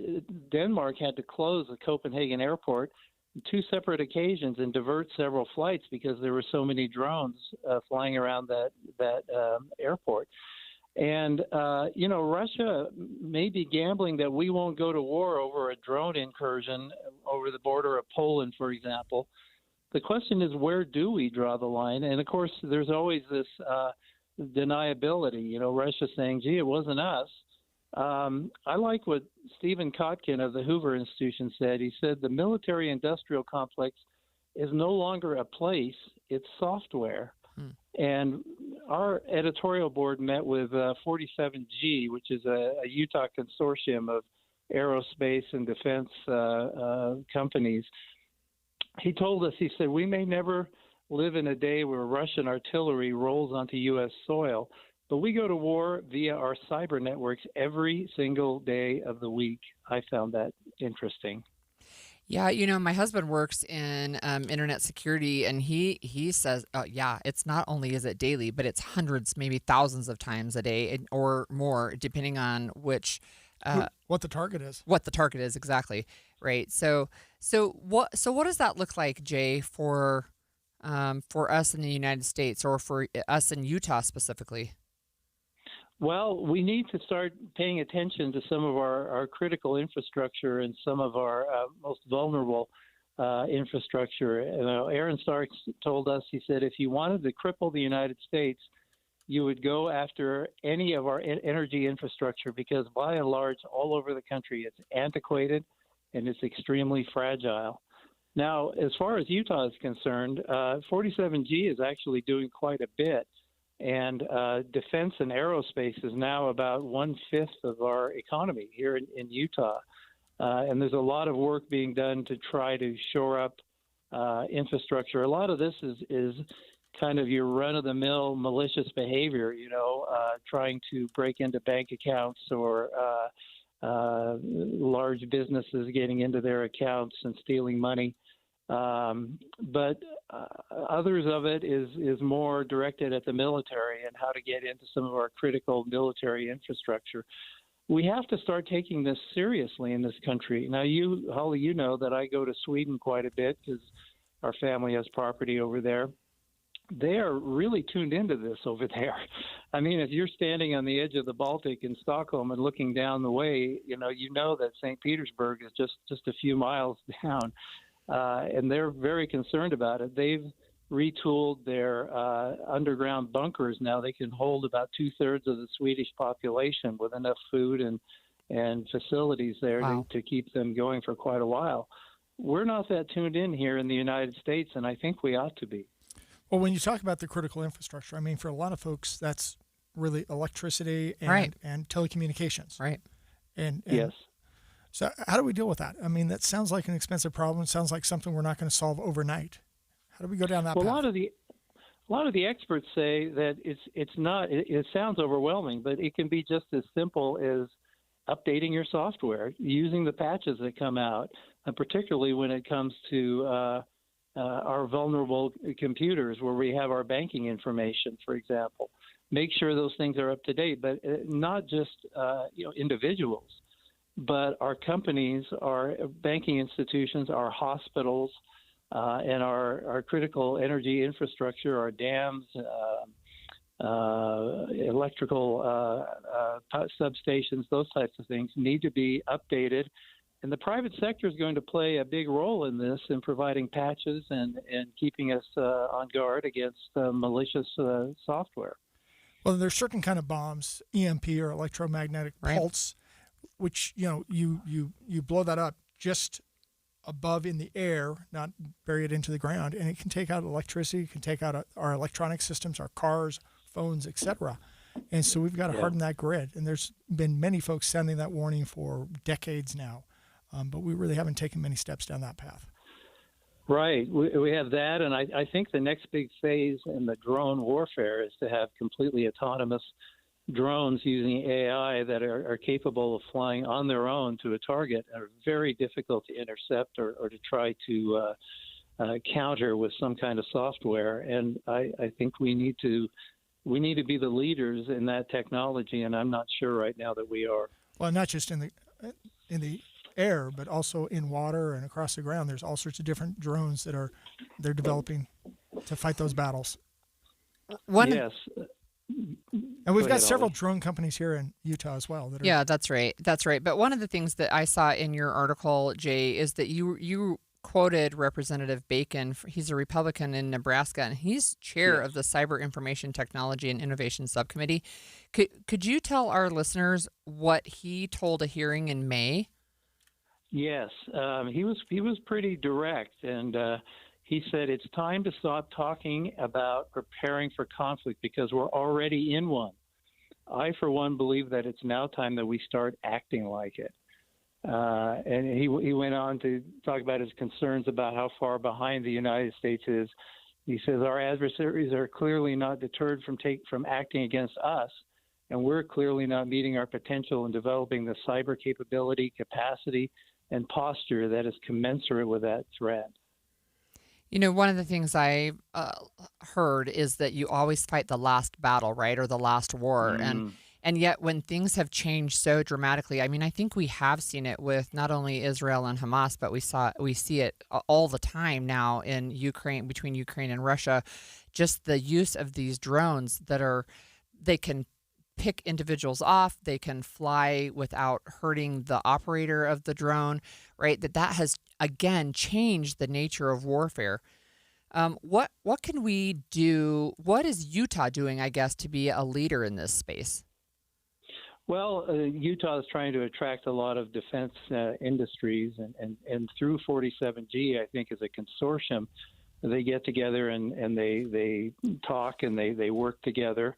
There's going to be a big conference here coming up in November, which is supposed to attract about 3,000 people. And so, that's part of what we can do. I think, too, though, I'm worried about the stagnation of bureaucracy. And it's not popular in this country to talk about cutting defense spending. But I think what we need to do is some serious auditing of our Department of War, I guess, as it's now going to be called, and look to see that we're fighting the right war. You hit it right on the head, Holly. We don't want to be fighting the last war, but sometimes you get caught up in large bureaucracies, and it's hard to change that culture and to work in a different direction. I think we need to really look seriously at our Defense Department and make sure that they're on board with what we need to fight the next conflict. We've been talking with Jay Evenson, opinion editor of the Deseret News, about cyber warfare and the potential for World War III. We've got the Supreme Court, new term. We'll be talking about that next segment.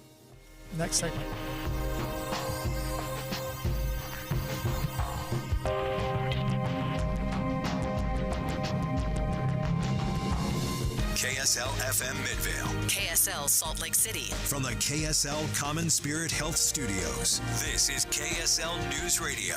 Utah's news, traffic, and weather station. 11 o'clock at KSL News Radio. I'm Andy Farnsworth. KSL's top story this hour. Middle Eastern leaders are in Egypt alongside President Trump to ink a deal to end hostilities in Gaza with Hamas. President Trump met with his Egyptian counterpart before the ceremony, saying Phase 1 of the ceasefire is just the beginning and Phase 2 is underway. Well, it started as far as we're concerned. Phase 2 has started. And, the phases are all a little bit mixed in with each other. They're going to start cleaning up. You look at Gaza, and it needs a lot of cleanup. Cheers erupted in Tel Aviv as word spread that the first of 20 living hostages had been returned. But some Israelis, like University of Utah professor Amos Giora, say the terms of that ceasefire deal still haven't been met until the bodies of the remaining 28 dead hostages have also come home. So for us, it's not enough to have the 20 alive returned. Fabulous, great, overwhelming, no words. But, now attention is directed to the 28 whose bodies must be returned because that's the agreement. He spoke earlier on Inside Sources. The meeting in Egypt continues at this hour. We'll have more coming up on Midday with Maria Chaleos.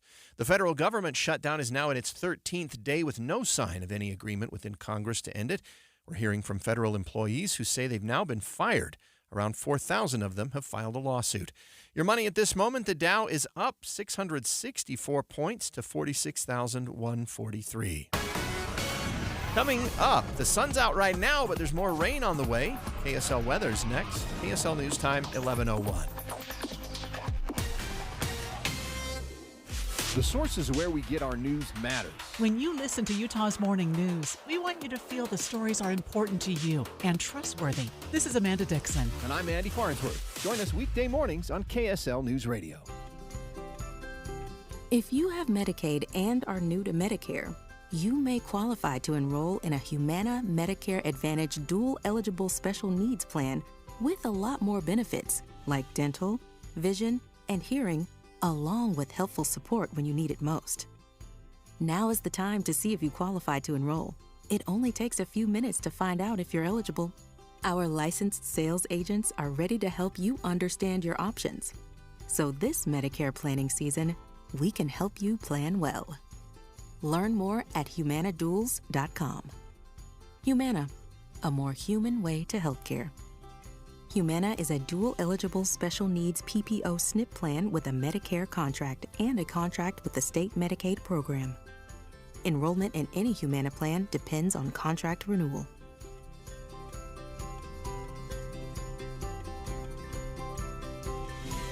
Cooler weather. What a relief, unless you have old drafty windows. Soon the heat will escape through the cracks and your energy bill is going to go through the roof. So now's the time to call Advanced Window Products and get brand new state-of-the-art custom windows and frames at factory direct pricing. The factory is right here in Salt Lake City, where they've been building precision windows since 1986, and you're going to save a lot of money since there's no middleman markup. You save 30, even 40% on your new windows. Even better, call now and they'll give you an extra $2,500 off on 10 windows or more. Double pane argon-filled windows with a low-energy triple coating, any style, any color, and Advanced Windows gives you a lifetime warranty. If you have an issue, they're not 10 states away. They're right here in town, and they offer 0% 60-month financing. So make the call now. Get $2,500 off. 801-850-9100. That's 801-850-9100, or go to advancedwindows.com. So my mother is thinking of switching from Verizon to Pure Talk, but she's worried the deal sounds too good to be true. Michael, she said, how can those Pure Talk people offer me the same basic service as Verizon for so much less money? I said, Ma, go ask Google how much Verizon spends on advertising and promotions. A few seconds later, my mother said, oh my goodness, $12 billion a year? That must be a typo. I'll tell you what I told my mom. It's not a typo. Verizon spends $12 billion a year on advertising and promotions, and their customers are paying for it. Well, Pure Talk doesn't spend that kind of money on commercials. Trust me, I would know. That's why they can offer you and my mother unlimited talk, text, and plenty of data on a crazy fast 5G network for just $25 a month. And if you're a business owner, you could really save a fortune. Dial pound 250, say the words Mike Rowe, and you'll get an additional 50% off your first month. That's pound 250 Mike Rowe. Pure Talk. Everything you need and nothing you don't. Traffic and weather together, brought to you by Mountain America. Turn everyday spending into an extraordinary escape. And here's Ricky Meese or Heather Kelly. It's Heather Kelly, and things looking really nice right now on all the roadways. I-15 is in good shape throughout Utah, Salt Lake, and Davis counties, both directions, trying to get into Salt Lake City, or if you're trying to get away from Salt Lake at this point. You also have a good commute going through Parley's Canyon, eastbound and westbound, to and from Park City, and no real issues on some of the city streets, although we have heard of some disabled vehicles and minor fender benders, but none of them are causing any big delay. While you're planning your day, plan for comfort too with the Good Feet store.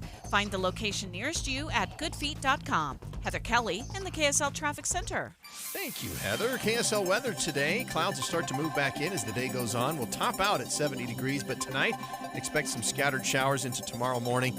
Tuesday, partly cloudy, breezy, high of 70. Right now, 61 degrees in Salt Lake City. I'm Andy Farnsworth from the KSL Common Spirit Health Studios. Listen online at kslnewsradio.com. We're Utah's news, traffic, and weather station. The all-new Inside Sources. Inside Sources. Your inside access to the people and policies shaping Utah's future. Here are Greg Skordas and Holly Richardson on KSL News Radio. And actually, it's John Dougal with Holly Richardson today. And Thanks for joining me. It's great to be with you. Welcome back. Yeah, it's great to be back, actually. I was gone for 2 weeks, so it's good to be back. For a wedding, so very nice. For a wedding, yep. Well, the U.S. Supreme Court kicked off its 2025-2026 term last Monday, and higher ed is squarely in the spotlight.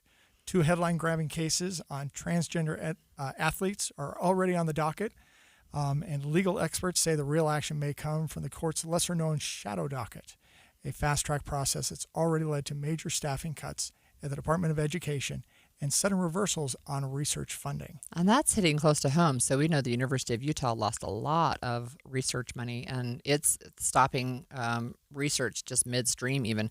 So we have on the line with us Kelsey Dallas. She's the managing editor of the SCOTUS blog, and one of my favorite people to talk to about the Supreme Court because she can make it so relatable and understandable.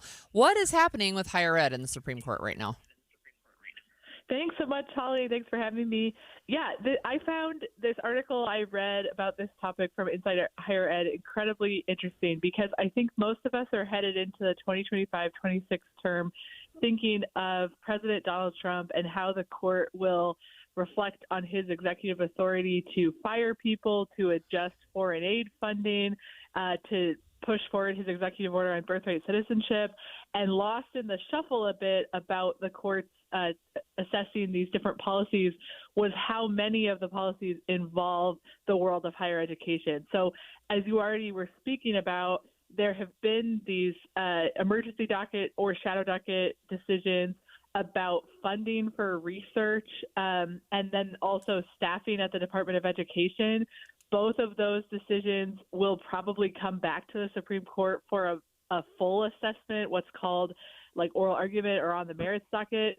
And so it's going to be a significant term for academia, and that doesn't even mention other cases that are underway about free speech rights on college campuses or other types of funding debates about what strings can be attached from the Trump administration when they are trying to barter with schools to make changes to their campus policies.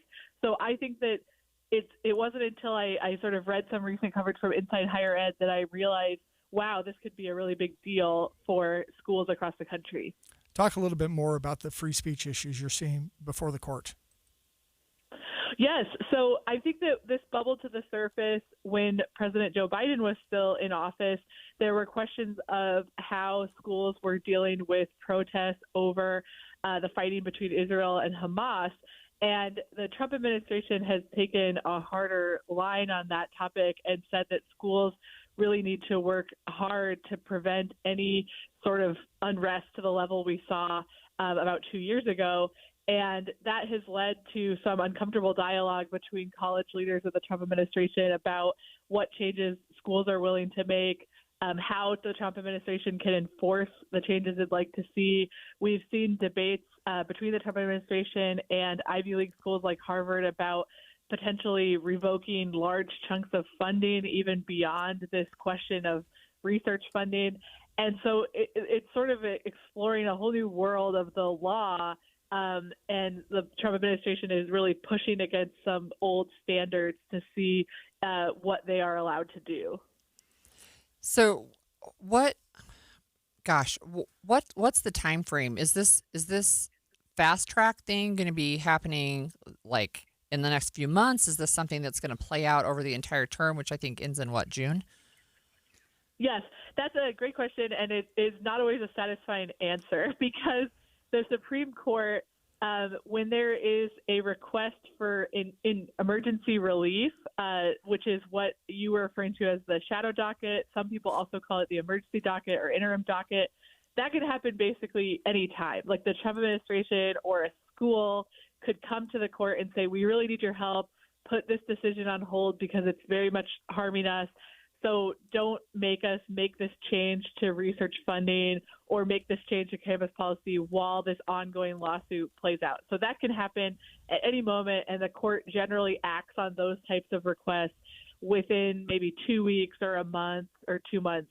With these broader questions, like if issues about cuts at the Department of Education or the overall question of the Trump administration taking away funding for health research projects, if that gets appealed to the Supreme Court and the goal is to have oral argument on it, that can take months between the request being made and an actual argument session taking place.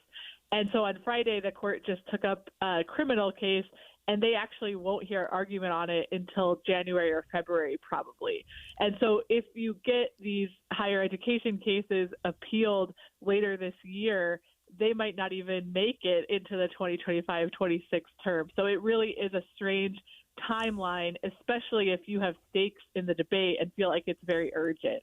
One of the other hot-button issues we're going to be talking about is presidential powers. Yeah. What is the president's ability to fire, quote-unquote, heads of independent agencies? Kelsey, what do you see there?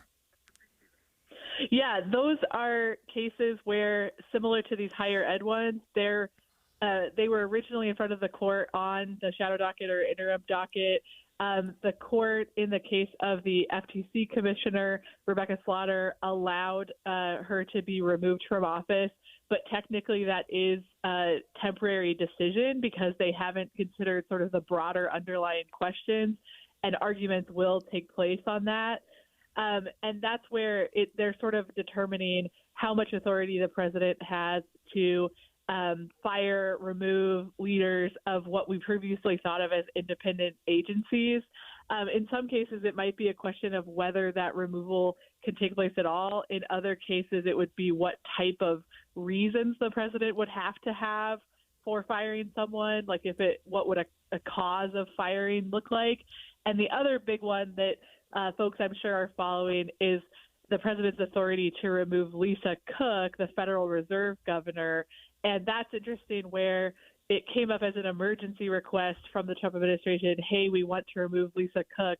But the court actually said, we can't make a decision on that in the short term. We actually want to hear arguments just on that short-term request. So they're really rushing into that, and I think it's going to be January where they hear argument.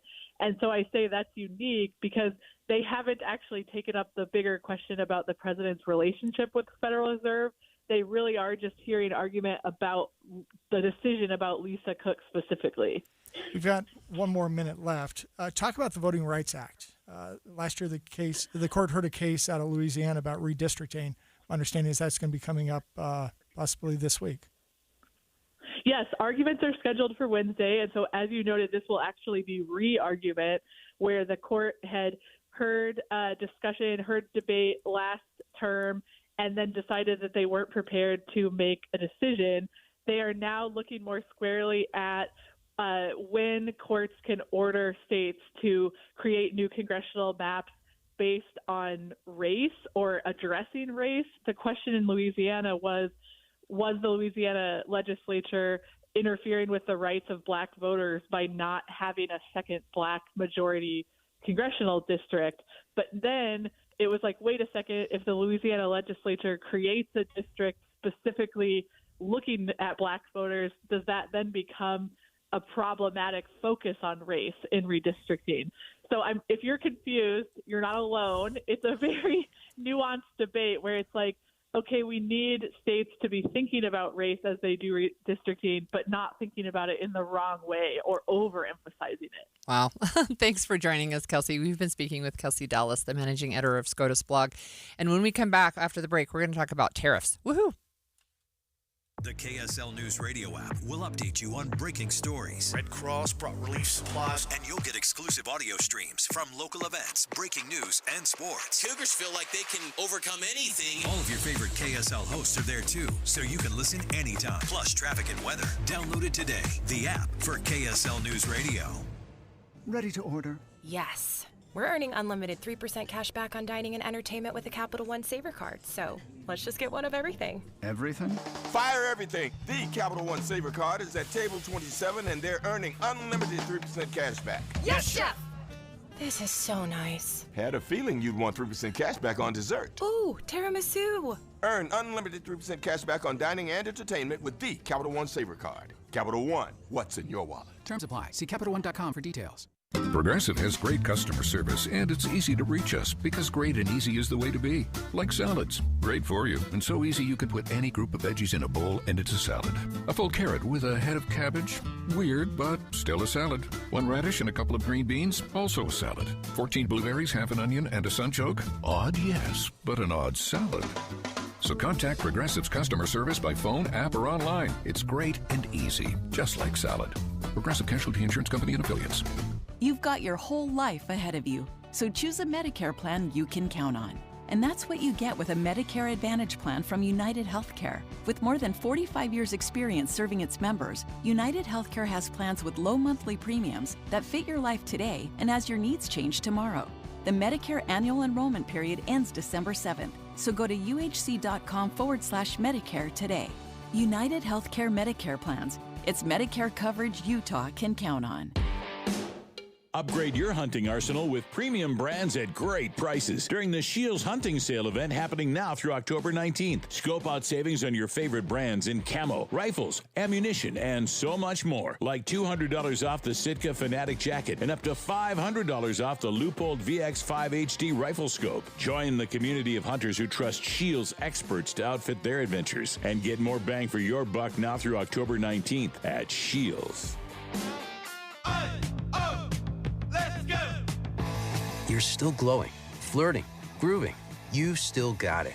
But your immune system weakens as you age, making it harder to fight flu, pneumococcal pneumonia, RSV, and COVID-19. Vaccines are a key part of any health routine and help strengthen your immune response. Ask your doctor or pharmacist which vaccines you need. Schedule in minutes at vaxassist.com. Sponsored by Pfizer. I'm Ed Evans, CEO of Consumer Cellular. Ever wonder why Big Wireless wants you on an unlimited plan? They probably want you to cover the cost of those 20-somethings using all that data every month. But most people 50 and up like me only use 12 gigs or less. Don't get bamboozled by Big Wireless. Switch to Consumer Cellular. Our plans start at just $20, and we use the same towers as the big guys. Join the millions who choose something better, because if you're not using all that data, you're probably getting used. Call 1-888-FREEDOM or visit consumercellular.com/facts. Plans include $5 credit for auto pay and e-billing. See site for additional facts. When it comes to vaping, the truth can get clouded. So let's make it clear. Vaping is not safe for kids, teens, or young adults. It's just not. Because vaping can put microscopic particles into your lungs. And dangerous things like metals and volatile organic compounds into your body. And nicotine, the same highly addictive substance found in regular cigarettes. Nicotine can harm a person's brain development through their mid-20s. Affecting learning, memory, attention, and impulse control, and priming the brain for other addictions. Vaping products also come in kid-friendly flavors that can make them appealing to youth. And many kids also use other drugs, like marijuana, in vaping devices. With appealing flavors, high nicotine levels, and lots of promotion on social media, many kids think vaping is harmless, but it's not. So talk to your kids about the risks of vaping, because when you talk, they hear you. For more information, visit underagedrinking.samhsa.gov. All the talks we've had over the years, including what you've told me about not using alcohol and other drugs, they stick with me. And believe it or not, they really do make a difference, especially at times that matter most. Hey, want a drink? No thanks, I'm good. So thank you, Dad, for talking and preparing me for what's ahead. Thank you for talking. For more information about talking with your kids about underage use of alcohol and other drugs, visit underagedrinking.samhsa.gov. The new Inside Sources. Welcome back. This is John Dougal. And Holly Richardson. I'm filling in for Greg Skordas, but Holly, great to have you back. I finally came back. That's right. And you're streaming live at KSLNewsRadio.com and on the app for KSL News Radio, and it's sponsored by At Your Service Pros. So we're talking about tariffs. It's my favorite topic. Of course it is. But we've talked about it so often, actually, recently. I want to tell you a funny story. So a year and a half ago, I was running for Congress, 3rd Congressional District, and one of the key things I was highlighting for folks is that America, whether it's our economy, whether it's our military, we're so heavily dependent on rare earth elements that almost exclusively come out of China. Yeah. And this has really heated up in the last few days. Yeah, what's interesting, right, is we are super dependent, and President Trump has said there's now going to be a 100% tariff on all Chinese imports starting November 1st, which is just over 2 weeks away. So the trade deal has now fallen apart. It's fallen apart. Because China said we're going to restrict rare earth elements and things that are built out of rare earth elements. And these are magnets in our electronic cars. It goes into our electronics for our phones, but you can think about it as our weapon systems and so forth. Well, right. We're just talking about World War III. World War III. And here we are heavily dependent on what may be one of our biggest adversaries in the future. Yeah, and it's so the trade war thing, it's really interesting. So basically, I think Beijing, Xi Jinping has basically said, whatever, I'm not going to negotiate with you, and he's just headed off elsewhere, right? So he's vowed retaliation. He called the move hostile to say this 100% tariff increase. But I have to tell you this, exports to the United States from China fell 27% in September from the year before. But they're overall growth in global exports rose, right? So they're just basically saying, fine, then we'll just go elsewhere. Yes, yeah, we'll go elsewhere. That's exactly what happens. Imagine that. And we're so heavily dependent, and we can't get this elsewhere. And one of my complaints for decades, we have locked up our public lands where we have these rare earth elements that we could harvest, we could manufacture, we could supply at least our demands, but we've tied it up. For some reason, we've pretended as if we're protecting the environment, but we've weakened ourselves in the process. So what do you think is going to happen with the tariffs? I mean, we've seen all year, well, it's going to be 250%. And I'm talking generally, not specifically to China. It's going to be 250. Now it's going to be 45. And then it's going to be 100. And then, like, there's so much whiplash with the tariffs that it seemed like they were getting close to a deal. And then President Trump is like, fine, never mind. It's going to be 100%. And President Xi is like, okay, fine. Well, and some folks think that Trump's getting bad advice when it comes to tariffs. I don't believe that's the case. I believe Trump is a tariff man. He believes in tariffs. He believes that if we impose tariffs, it will somehow protect the U.S. economy, that it will strengthen our supply chain and get manufacturing supply back expanded here and growing in the U.S. But it takes a long time to realign the supply chain. It's one of those things. The U.S. is still a great country when it comes to innovation. But when it comes to manufacturing, that's where China has really shown its greatness. And that's the challenge. We got to do more than just innovate. We have to be able to manufacture those innovations if we're going to really have a strong economy.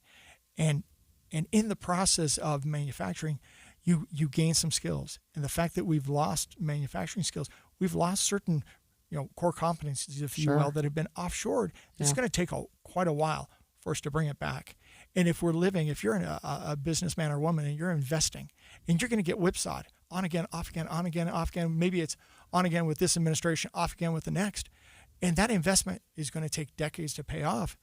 You're not going to invest. Yeah, that's right. And I seem to recall back last administration, we put tariffs on steel. So what did Harley-Davidson do? They kept manufacturing for their U.S. market, but they moved everything else to Mexico to manufacture for the rest of the world, which was not growing American jobs. It actually backfired from my perspective. Right. And I think that's what we're seeing, right, is we're starting to see economic fallout. We're seeing that U.S. importers can no longer absorb the cost. They were trying to, but now they're passing them on to consumers. We see prices rising on electronics and furniture and groceries. We know that we're heading into the holiday season. I feel like we're in it. Once you hit the middle of October, man, it's just Christmas from here on out. But most of our toys and stuff, they're coming from China. I turned on a radio station playing Christmas music already. Yippee! Christmas I love in October. Christmas music. Yeah, but it's those have real impacts, right, on real families, and I think it'll be interesting to me to see what happens with China, because so far it feels like many of the countries are like, fine, we'll come to the table. What can we do, right? And I don't see that with China. No, and Beijing is calling the tariffs a double standard. Yeah. And I can totally see, and not just the tariffs, but there are certain semiconductor chips that we don't want to supply to China for national security purposes. And they're flipping around and playing the same, if you will, game against us, saying for national security purposes, we're not going to supply the U.S. And so it'll be interesting to see how that shakes out and see what kind of brokering of, okay, you supply this in exchange for supplying that. And we think about it's trade between countries, like it's trade between Trump and Xi Jinping. It's really trade between companies and individuals and so forth. It is not country versus country. It is all sorts of, you and I, when we buy things in Walmart or whoever it might be, Ford manufacturing, Ford Motors. It's an interesting, complex situation. Yeah. Well, I mentioned, and you've mentioned, I just came back from Africa. So my son got married there. We adopted him from Ethiopia when he was 10, and he met an Ethiopian woman in Colorado, and they went back there to get married. It was very elaborate. But I will tell you, it was a week worth of It was a week worth of celebration and then travel on both sides of that, right? So I was gone for 2 weeks. But China is everywhere. It's everywhere in Africa. It's everywhere in Ethiopia. So they have electric cars. They were all over the roads. The infrastructure stuff, they've done their Belt and Road initiative, which basically helps developing countries with infrastructure, but then there's strings, right? There's strings attached. And we have just missed out in the United States, I think, of having our innovation reach some of these developing countries. And China has been there to say, we'll be there, we'll pick up the pieces. The U.S. is not going to pay for foreign aid anymore. We'll do that. We'll pay for those medications, right? And I think sometimes we just underestimate that they're not our friends. Well, and look at the peace deal today. Yeah. Okay, our hard and soft power there versus our soft power in other places where we're pulling back and becoming, from my perspective, more isolationist. Well, when we do that, my fear is China then steps into the void. That is right. Backstops these countries, backstops these administrations, these various countries. They're viewed as a trusted player. And right now, the U.S. in many fronts is viewed as unreliable. Mm-hmm.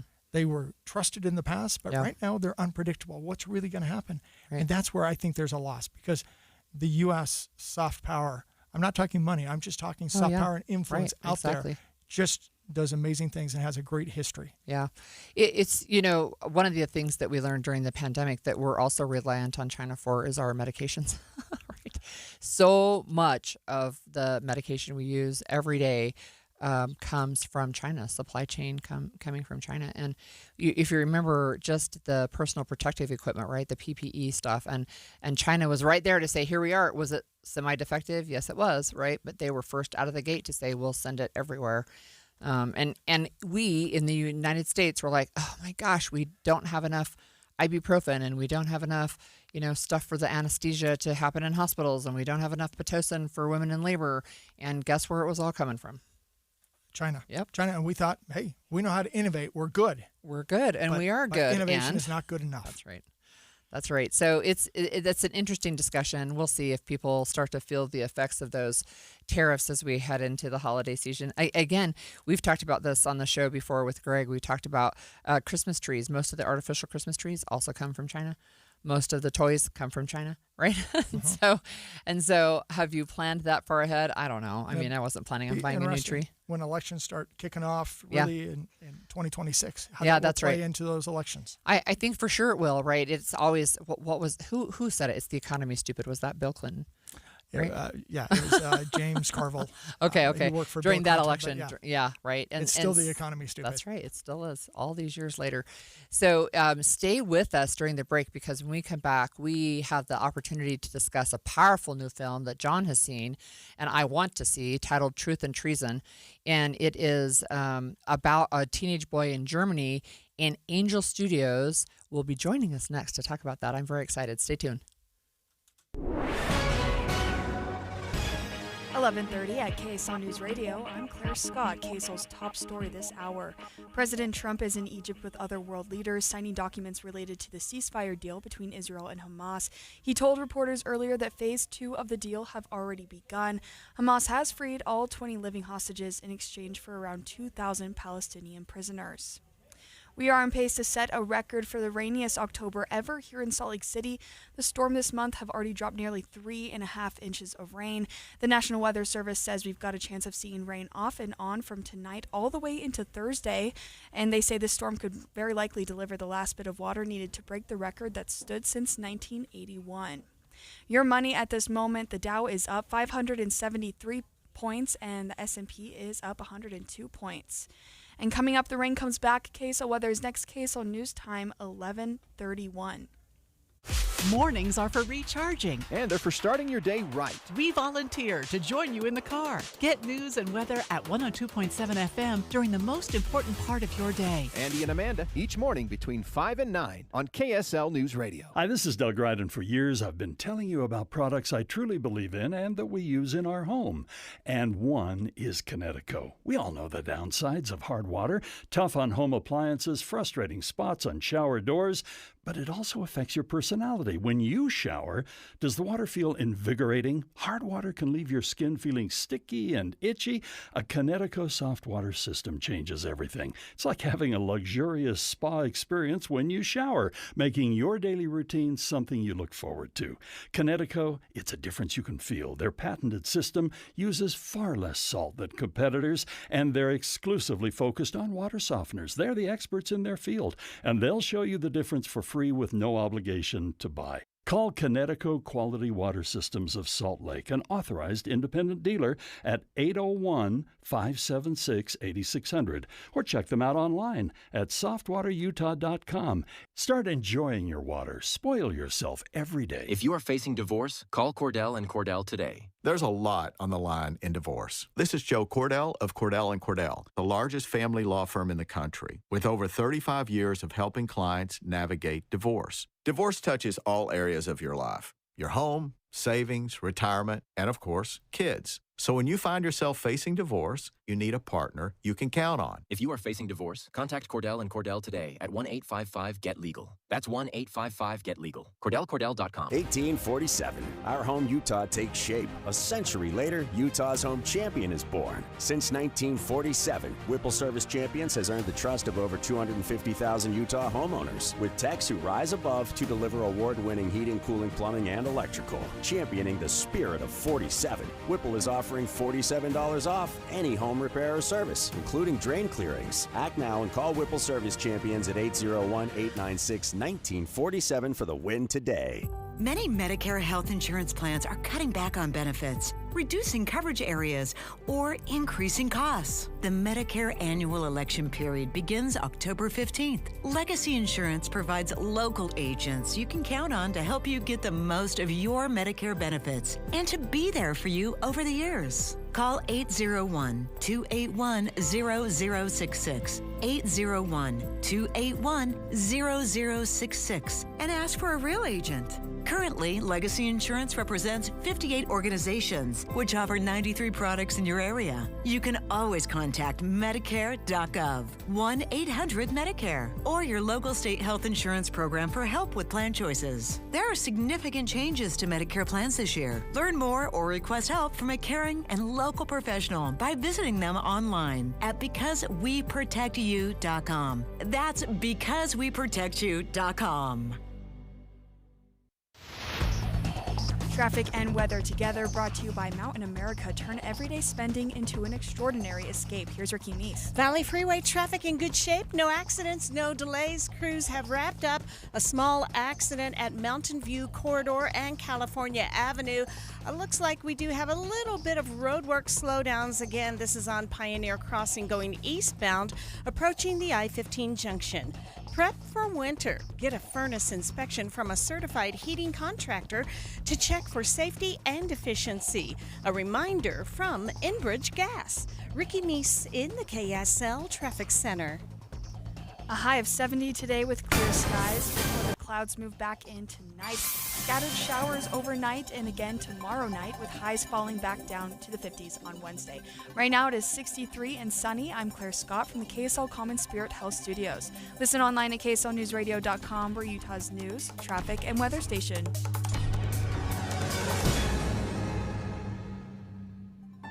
The all-new Inside Sources. Your inside access to the people and policies shaping Utah's future. Here are Greg Skordas and Holly Richardson on KSL News Radio. Welcome back. Actually, it's John Dougal and Holly Richardson. That's right. It's great to be with you.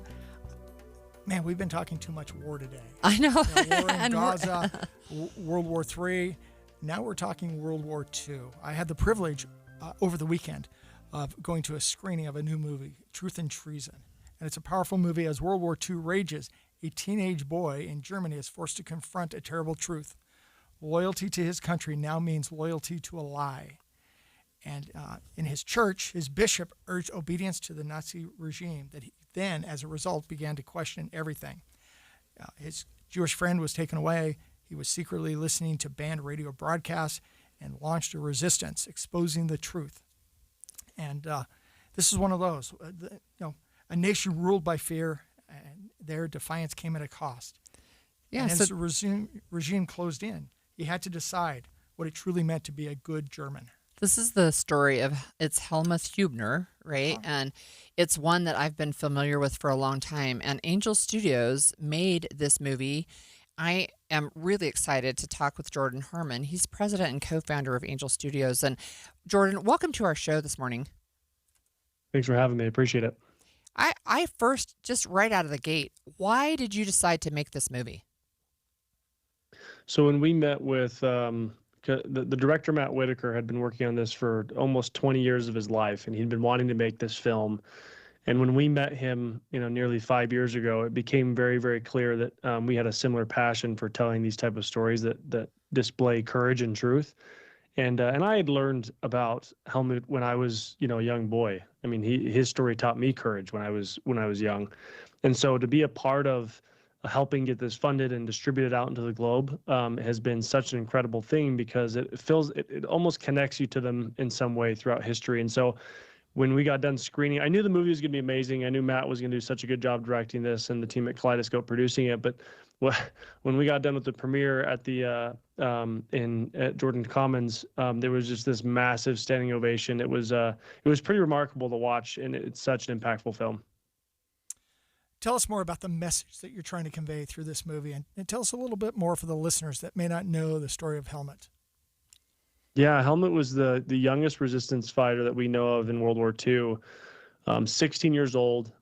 His brother brought home a radio that was an illegal shortwave radio or longwave radio. I can't remember which one it was, but they gave him access to BBC, and so he started listening to these illegal broadcasts, realizing that the entire narrative that they were giving him was completely inaccurate, and he decided that it was more important to tell the truth, but he did it through a very creative way. He was a very articulate young man, and so he decided to actually start printing these little leaflets. He borrowed a typewriter from his church, from the bishop in his church, and he started at night typewriting these and delivering them out across the streets when bombing raids were happening. And so no one would be out in the streets, and he was going out and delivering these all over in mailboxes, street lamps, cars. And when the Nazi regime came and saw these, they started looking for a professor, because they were just so incredibly articulate. And it took them years to finally hunt him down. But it's one of those stories where you realize that they were trying to silence him, and his voice became more powerful than ever. Matter of fact, at his execution, there was one of the White Rose resistance fighters who was inspired by him, which also led to the connection to Bonhoeffer. So all these stories are very connected in some way, shape, or form. And he was this young 16-year-old boy who just wanted to speak truth. They tried to silence him, and it made him more powerful than ever. And talk about right at the very end, there was the trial, and he had the chance to basically throw one of his friends under the bus and let the adult take the blame for this, and basically go easy. And that is not how it played out. Yeah, and he and his two friends who had been doing this together, he had told them, that he never wanted to, like, if anybody got caught, that they should keep it secret. But when they caught all three of them, after being in prison for almost a year or 6 months, they were put before a trial tribunal, and they basically were his lawyer was trying to basically give him an out, saying, hey, you're under 18. You obviously were persuaded by this older friend of yours, Karl-Heinz Schnibe, and so you need to go throw him under the bus and explain that he manipulated you and forced you to say all those things. And if you do this, you have a really high chance of just getting a small slap on the wrist, maybe going to prison for a little while, but then coming out clean.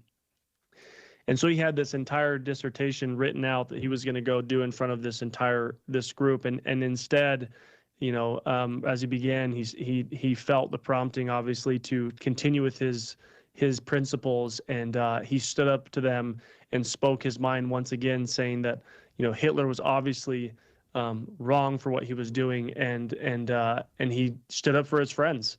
His two friends ended up living because of this, because he took accountability and responsibility for starting this entire movement, but it did cost Helmut his life. What is a message for those of us today in 2025? This is such an interesting message for this time period, because I think right now there's so much discussion around what is truth today. And there's so many people trying to silence truth throughout the world. And Helmut gave us a story. I love one of his final words that he wrote to his mother. He just said, I don't fear death. I know that God will, he'll judge me for my actions in the next life. And so I think this story is going to inspire a generation to be courageous, to speak their mind, to speak truth, the real truth, not what society claims is truth, and that's going to resonate with I think young and old audiences around the globe. And in a world when we talk about fake news and everything else like that, the message that truth ultimately will prevail was a powerful message. What does it take to produce a movie like this? Man, years and years and years of blood, sweat, and tears. But Matt's been working on it for almost 20 years. Obviously, we came in just short of 5 years ago, and I remember in 2022 telling Matt, we're producing this thing next year, whether we like it or not. Like, we have to get this out.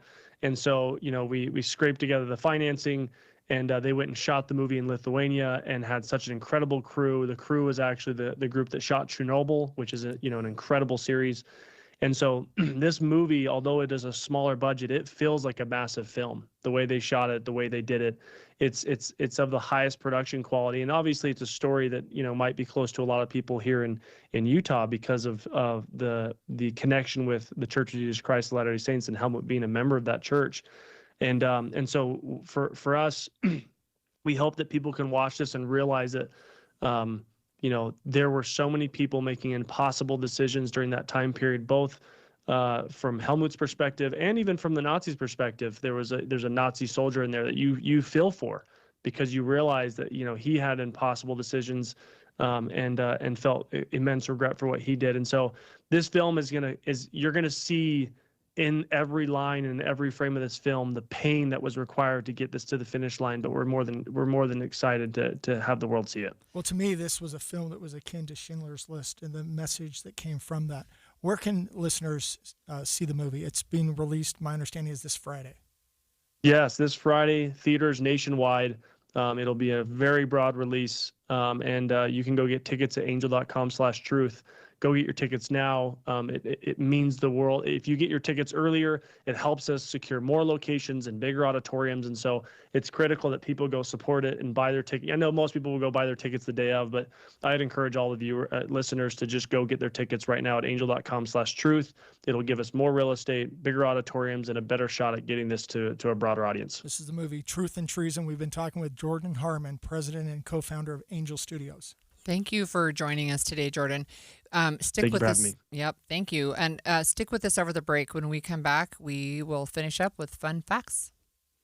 Rivalry Week is here, and KSL News Radio has your tickets to this year's BYU-Utah game. Starting Tuesday, tune in every hour for a Cougar keyword. When you hear it, text it to 57500 for your chance to win. We'll pick a new winner each day, so the more Cougar keywords you catch, the greater chance you have to win. Find details and sweepstakes rules at KSLNewsRadio.com. KSL News Radio, the legacy home of BYU football. So my mother is thinking of switching from Verizon to Pure Talk, but she's worried the deal sounds too good to be true. Michael, she said, how can those Pure Talk people offer me the same basic service as Verizon for so much less money? I said, Ma, go ask Google how much Verizon spends on advertising and promotions. A few seconds later, my mother said, oh my goodness, $12 billion a year? That must be a typo. I'll tell you what I told my mom. It's not a typo. Verizon spends $12 billion a year on advertising and promotions, and their customers are paying for it. Well, Pure Talk doesn't spend that kind of money on commercials. Trust me, I would know. That's why they can offer you and my mother unlimited talk, text, and plenty of data on a crazy fast 5G network for just $25 a month. And if you're a business owner, you could really save a fortune. Dial pound 250, say the words Mike Rowe, and you'll get an additional 50% off your first month. That's pound 250 Mike Rowe. Pure Talk. Everything you need and nothing you don't. What's up, everybody? I'm Mike Wilson with Any Hour Services, and if you have a drain that's clogged or backed up, after you've tried the plungers and products, the next step usually involves some kind of drain snake or cabling equipment. You see, sometimes the blockage is far enough down the line that you need special equipment that most homeowners just don't have. That's where the Drains Department at Any Hour Services can help. A drain snake can clear most blockages and get the water flowing again, and clearing blocked drains is what our Drains Department does day in and day out. So if you're a homeowner with a drain line that's clogged or backed up and you'd like one of our drain technicians to come and snake the line for you, it's only $29. Yep, you heard that right. Any Hour Services will snake any drain line with normal access for only $29. Sinks, showers, tubs, toilets, floor drains, laundry drains, even that sewer main line that connects to the city. We'll snake any line for just $29. For help with your drain issues, call Any Hour Services at 801-443-7700. You can Google Any Hour Services. You can even schedule online at anyhourservices.com. No one helps more homeowners than Any Hour Services. Turn everyday spending into an extraordinary escape. Shop with any Mountain America credit or debit card for a chance to win a $5,000 vacation voucher. Simply tap, insert, swipe, or click to be entered to win now until October 31st. Use any card, win any trip from Mountain America Credit Union.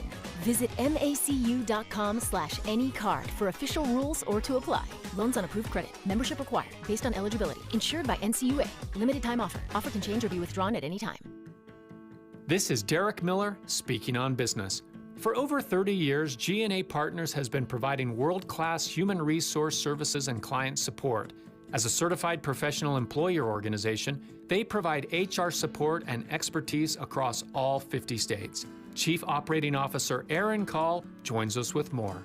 To provide HR, payroll, and employee benefit solutions that make a difference, you need deep expertise in a variety of areas and a true compassion for helping and serving every single client and their employees. G&A Partners found that by doing so, our clients often share or adopt a similar company culture, one rooted in the belief that happy and valued employees are the truest predictor of a company's long-term success. Since we opened our doors in 1995, G&A has held strong to a belief that unparalleled client service should be at the center of everything we do. That commitment drives us to train, evolve, innovate, and search for new and better ways to help our employees and clients. As a result, G&A recently made the Inc. 5000 list of the fastest growing companies in America for the 20th time, the only company to ever achieve that feat. Learn more at gnapartners.com. G&A Partners is making a real difference for Utah businesses. By providing resources, guidance, and expertise, they help companies navigate challenges, build strong teams, and foster workplaces where employees feel supported. I'm Derek Miller with the Salt Lake Chamber, speaking on business. I'm Andrew Saul, Commissioner of Social Security. I'm here to warn you about telephone scammers pretending to be government employees. Some of these scammers may say threatening things like you will be arrested if you don't make payments or provide personal information. Do not fall for these tricks. These calls are not from us. Real Social Security employees will never threaten you for information or money. If you receive a call like this, hang up. Never give the caller your personal information, like your Social Security number or bank account, or send money in any form, cash, gift cards, wire transfers, or prepaid debit cards. Report the call to our law enforcement arm, the Office of the Inspector General, at oig.ssa.gov. Share this information with your friends and family.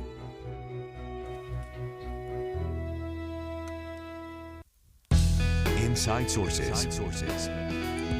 It's Columbus Day today. It's also Indigenous Peoples Day. There were people in America when Columbus came here, which was not actually America. He landed in the West Indies. The Bahamas and places like that. You know, it's a nice. I've been to the Bahamas. So spot. nice. Yeah, it's so nice. It's what you call one of those minor holidays. That's right. The majors. Yeah, right. So there's 12 federal holidays recognized, and this is one of them. And it was interesting because I had a conversation with my husband yesterday. It's like, do you have the day off? I knew I didn't, and I knew my daughter had to go to school today. No, he doesn't have the day off either. Oh, well, my daughter's up at the U, so, school's going on there. Yep. State workers are generally off. Yep. But in the auditor's office, where I was for 12 years, we worked. This is our busy season. So we worked Columbus Day and we worked Veterans Day. Yeah. And so it was crunch time. But, most folks, we know a little bit about Columbus. Hey, in school, 1492, Columbus sailed the ocean blue. That's right. I don't even know the next verse. That's the factoid we all know. That's right. I grew up, comedian Stan Freberg had a history of the United States or history of America segment. And so he had it was a 10-minute segment on Columbus discovers America, but we've got a little clip on that.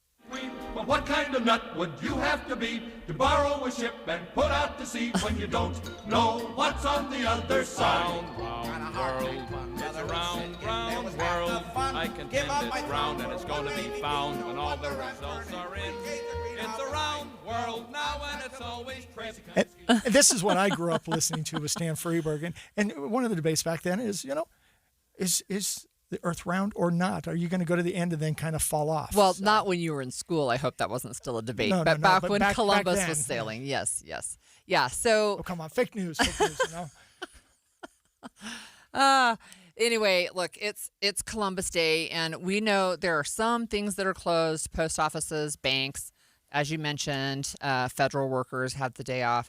Well, they had it off anyway because the government shut down. Federal workers, but, other state and local. But yeah. Columbus Day is one of those holidays, we have a hard time sometimes looking back at history, at some of the activities that took place that our modern sensibilities would disagree with. Yeah. And how do we reconcile that? Well, And that's one of the a challenges. very difficult question, too. And again, Indigenous Peoples Day, I think we can have both, right? I think we can acknowledge that people lived here before Columbus came, or Amerigo Vespucci, or anybody else, right? Who quote unquote found the New World. But there were people living here with families and traditions, and there's things that we can learn from both. And they found Columbus. Right? They welcomed him. Look, so usually what Greg and I have done in the last segment, which we're already at, is these fun facts. But I have to share fun facts about Ethiopian weddings.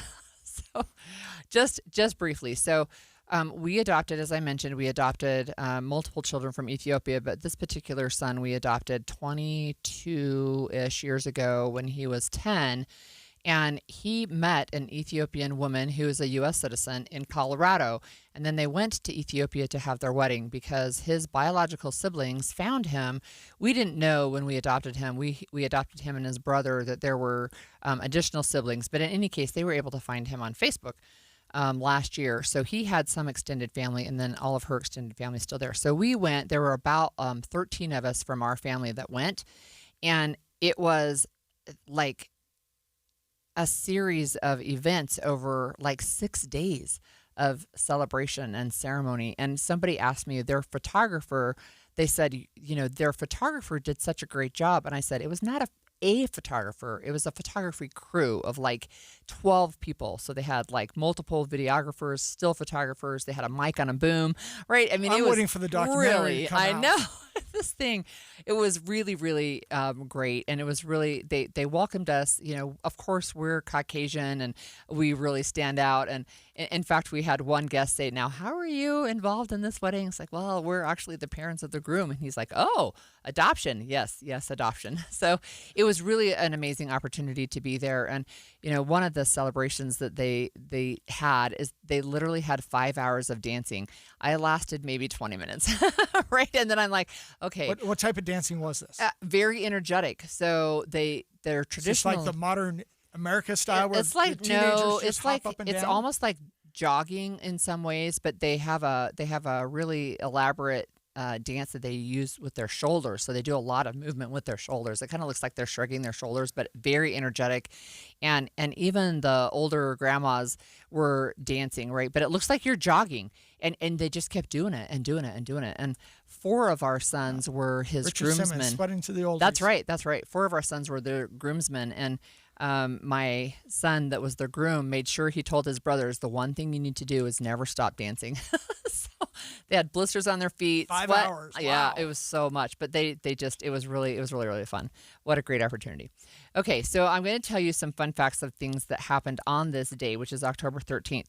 So this will be on the final exam, so take notes. On the final exam.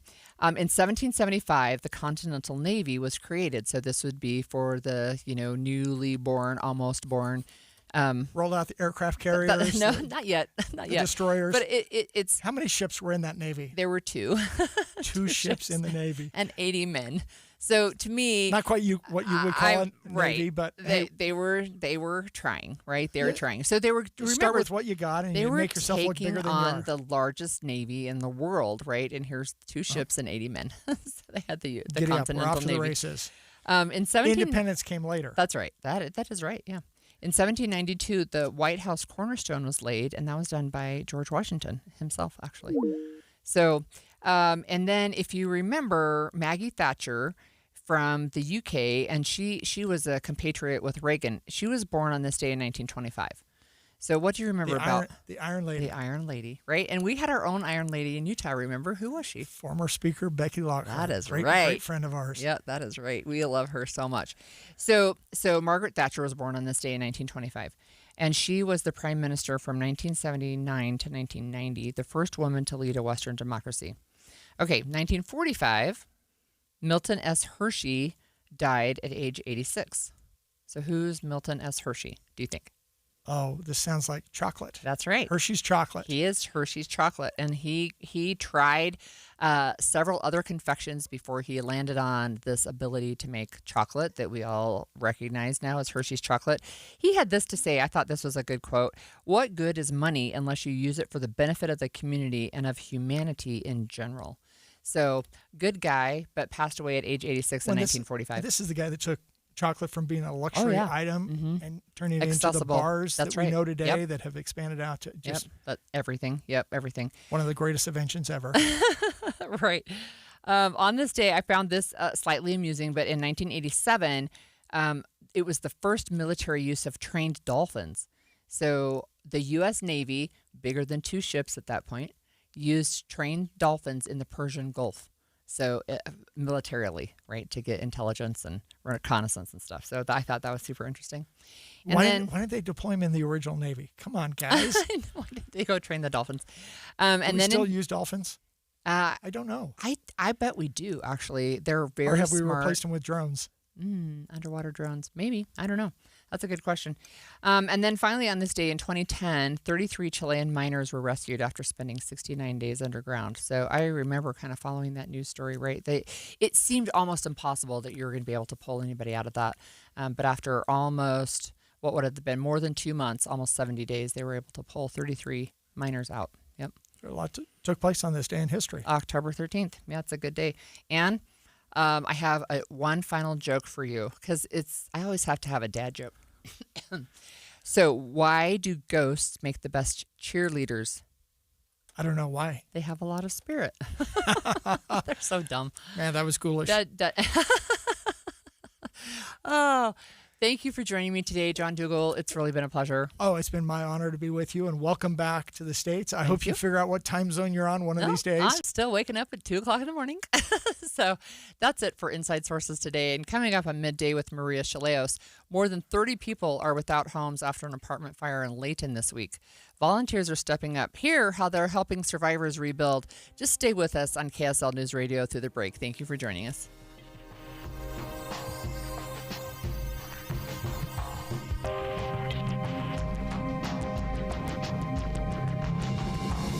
KSL FM Midvale. KSL Salt Lake City. From the KSL Common Spirit Health Studios, this is KSL News Radio. Utah's news, traffic, and weather station. Good afternoon. KSL News Time is 12 o'clock noon, and this is Midday. I'm Maria Chaleos. KSL's top story. More than